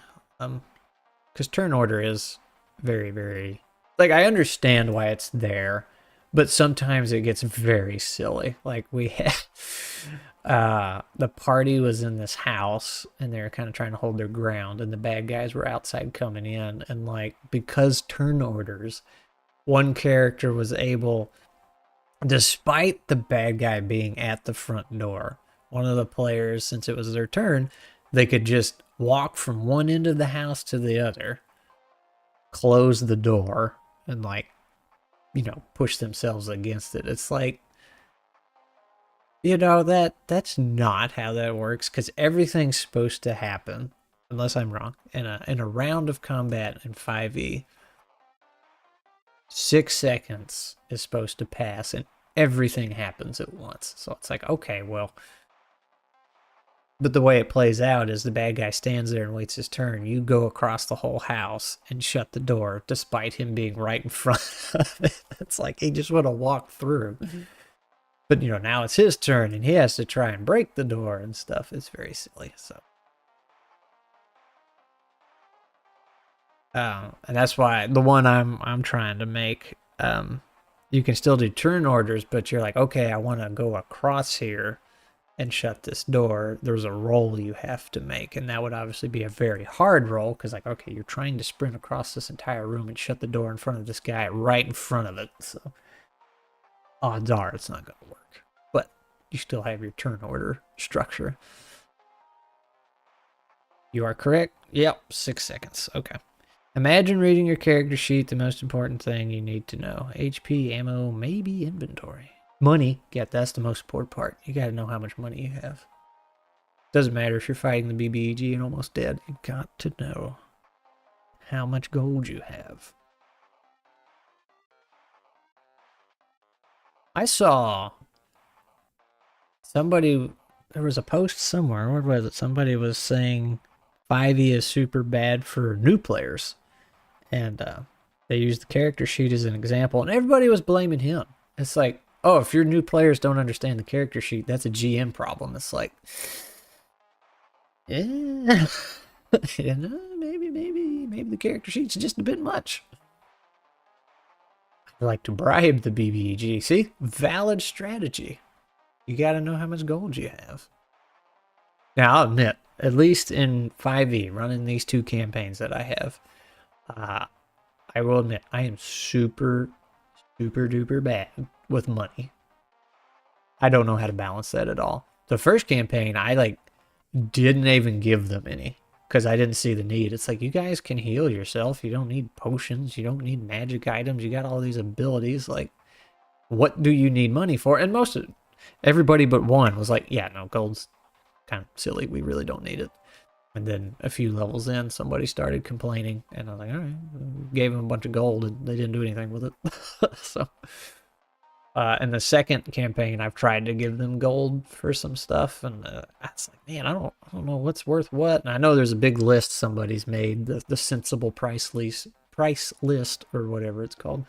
But even then, it's like, man, as long as you can short rest and long rest and have healing spells, like, you really don't need gold. You really don't. But I try. I know it's fun to get, so I try to come up with some stuff for them to get. And somewhat recently, they were more than halfway through the campaign. Or no, it was right at the halfway point. I gave them a store, like this central place they could kind of warp to in between chapters and stock up on stuff. Buy some weird odds and ends, so that's been pretty fun. 5e gold is a joke. Well, I'm glad you agree. Roll diplomacy. Most things cost silver. Major things cost gold. Yeah, so I didn't deal with the copper, silver, gold. Everything was one unit of currency. Like, I'm not doing that. Silly. All right, you know what is it? 100 coppers, 1 silver, or 100 silvers, 1 gold, or is it 10? I forget, but that is a layer of unnecessary math to me. Like, it's just make it 1 unit, you know. And they keep making jokes about Electrum, but I never get them. Just gold and silver, no copper. And that's the thing. Like, I want them to be able to find loot, because, you know, it's fun finding chests and getting a bunch of gold and go shopping, right? Buy some stuff. But, you know, and something like EZD6, it's like, oh, hey, scrolls and potions, those are very valuable. Like, you'd want money for those. You know, what's that little medical kit you can get and use to heal your strikes? Like, that'd be a good thing to buy. Party wants to buy land or has to pay taxes for their base. Pay gold. That's true.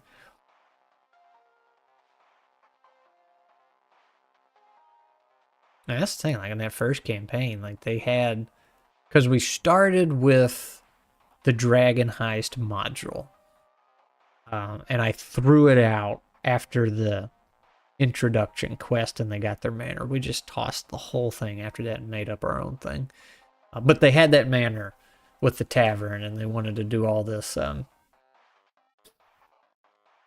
you know, business thing. Run the bar, set up all this stuff, and I gave them upgrades they could buy. So that was a fun thing to spend money on, but it's like, okay, the idea is to invest money in this and get more money, but it's like, well, what are you going to do with it? So I want to say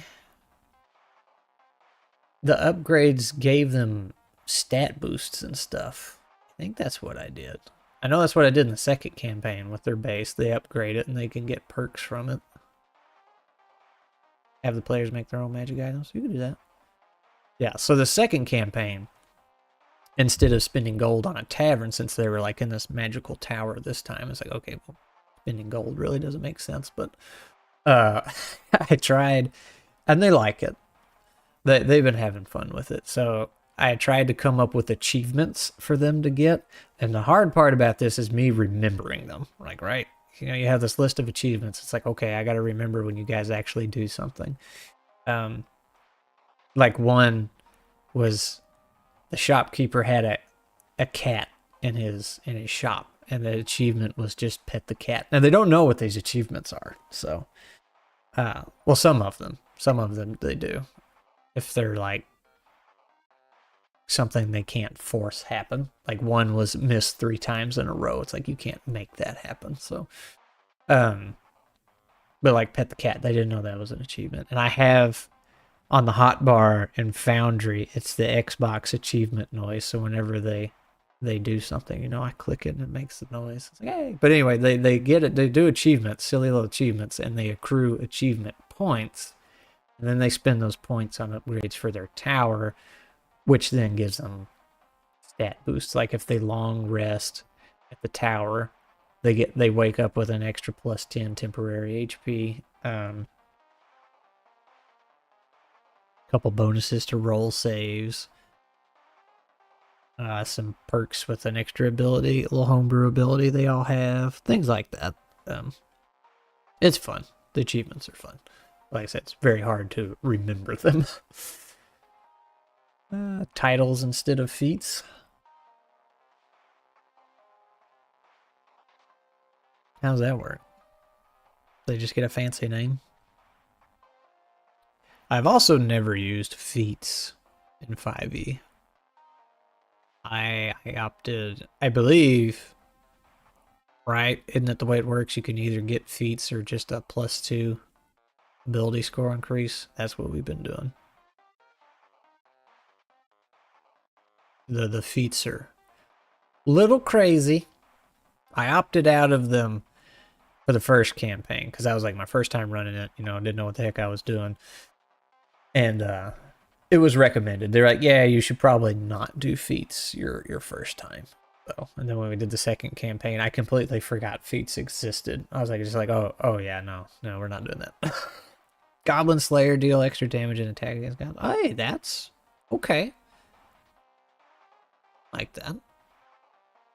And see, I love coming up with that kind of stuff. Like extra little homebrew things, you know.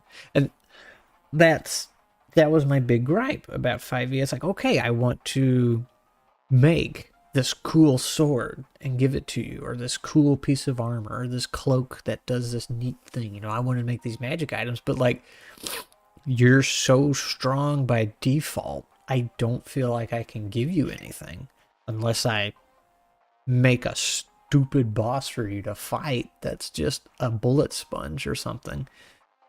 So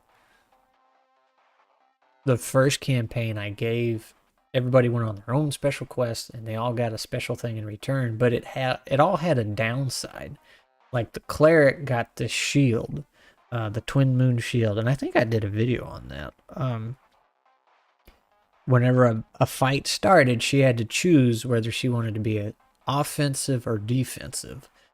And if she went on the offensive, like her attack rate and damage went way high up, but her AC dropped significantly.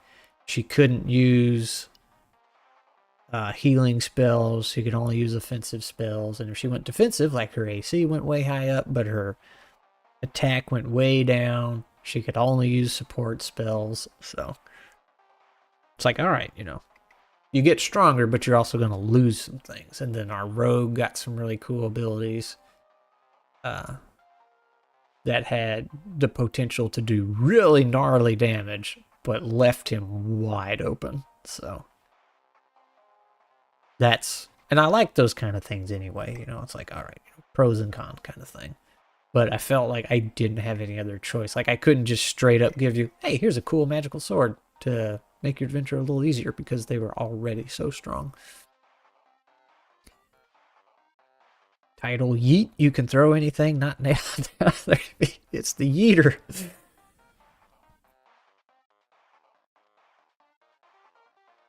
I felt like I was going somewhere with that, but I forgot what it was. Was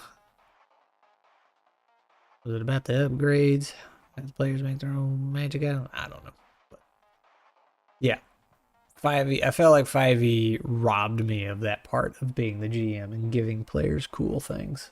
Because, you know, they have a long list of magic items already made, and a lot of players expect that. They're like, oh, hey, does the shop have the sword of whatever, or the staff of Eutychus Maximus, right? Does it have this? It's like, nah, we're not doing any of that. I don't know. Just not a fan of the old D&D. And I don't know anything about the older systems. But when you're ready to try Pathfinder, let me know. Man, that's gotta learn a whole new system.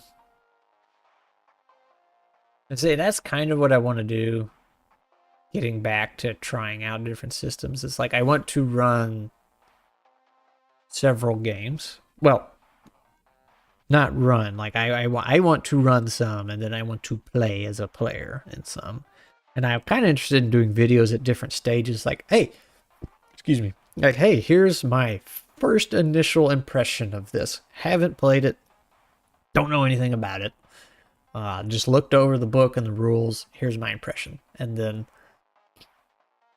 just play a game where we have no idea what we're doing. It's like, no, we're just going to jump in and see how well this works with zero knowledge. And then try some games after we read up a little bit more and try and do better, you know, then change GM seats a couple times and then try one proper, air quote, serious game where we're actually trying to do it right. And then do another video on that. The overall end result. That would take a lot of work, though, for one video. A collab. Hey.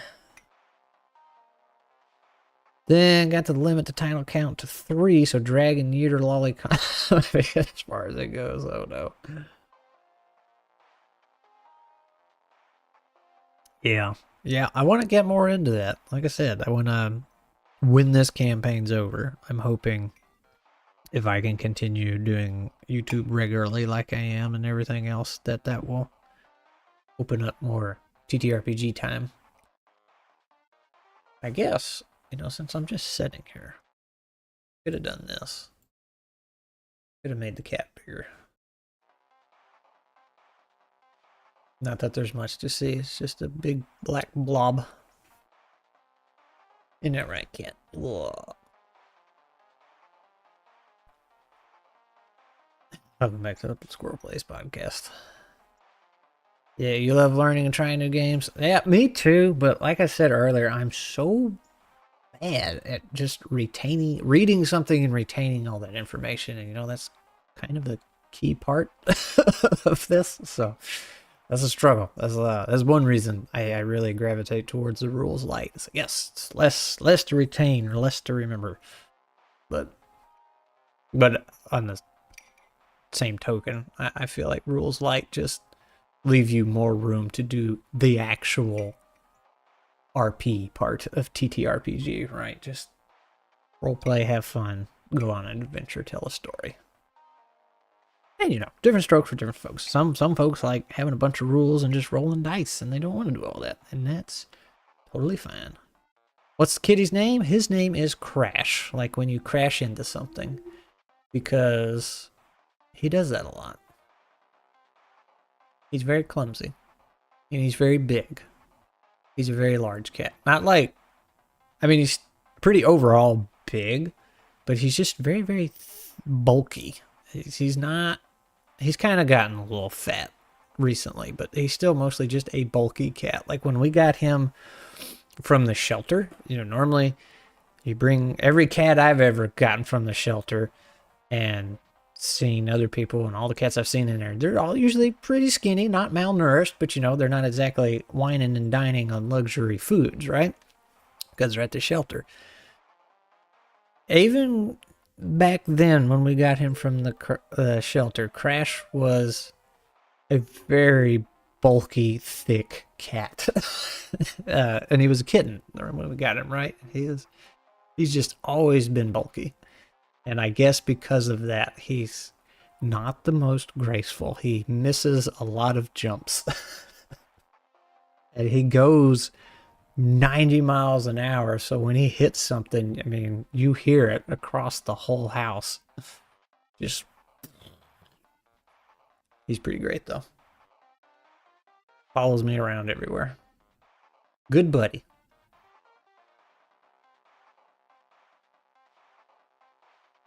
He just, he doesn't realize how big he is a lot. So when he gets to wrestling with the other cats, they don't like it so much sometimes.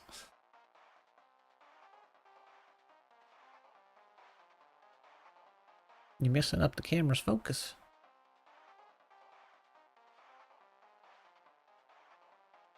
Why I mentioned the no backstory thing and the player commandments.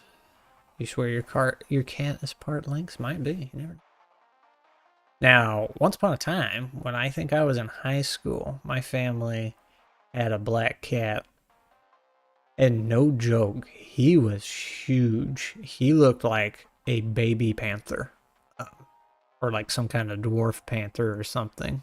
He was ginormous. And not fat or bulky like Crash. He was just long and tall. He was big. He unfortunately did not live very long. It was weird. Because he was so big, like one of the tendons in his foot, or the tendons in one foot tore. And like, it was so weird looking. Like he could get around just fine, but his foot didn't bend in the right spot. And it was really weird. And we took him in and they're like, no, we can't do anything. And, then the second foot tore, then the third one, and it's like, and this happened very fast. And then he just, in the middle of the night, he just started howling, and he was still eating and getting around regularly. And in the middle of the night, he just howling, and I was like, he's not gonna make it. And there's his, and that was it. I was like, well, okay. It was very weird, but man, that was a big cat. Very nice cat too. Has a slight limp, but not too bad. And that was a weird thing. Like, it did not slow him down, that torrent. And then, like I said, his foot was bending in the wrong spot. It didn't bend the wrong direction. It just bent at the wrong spot. And it was so weird. But man, he still ran around, and we're like, maybe you shouldn't. I don't know. I think he, well, obviously he had some things wrong with him, but I think it was more than just the tendons. Might not have come from the best home.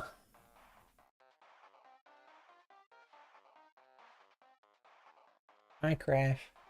I see you over there. Anyway, we're at that time, so we had a couple good runs, I guess. We died very poorly. That was a very silly way to die. I had to remember what happened. But overall, not bad. Next Timberborn update, I need to get that. So I guess, let's see, I said next video is going to be about character backstories, if all things go well. And that's TTRPGs, writing in general, just a little chat about that. And today's Wednesday, Friday. If the Canadians are available, we will stream something Friday. I really want to get them into more TTRPG one-shots for streaming, but we'll probably do more EDF bug shooting. So video next Thursday. Yes. All right. That's it. That's what you got to look forward to. I will see you all then. Thanks for chatting. Yeah, man. Glad you dropped by. I will see you. I don't know if you're going to be on the next Around the Hearth discussion, but I'll try and be there. So, see y'all later.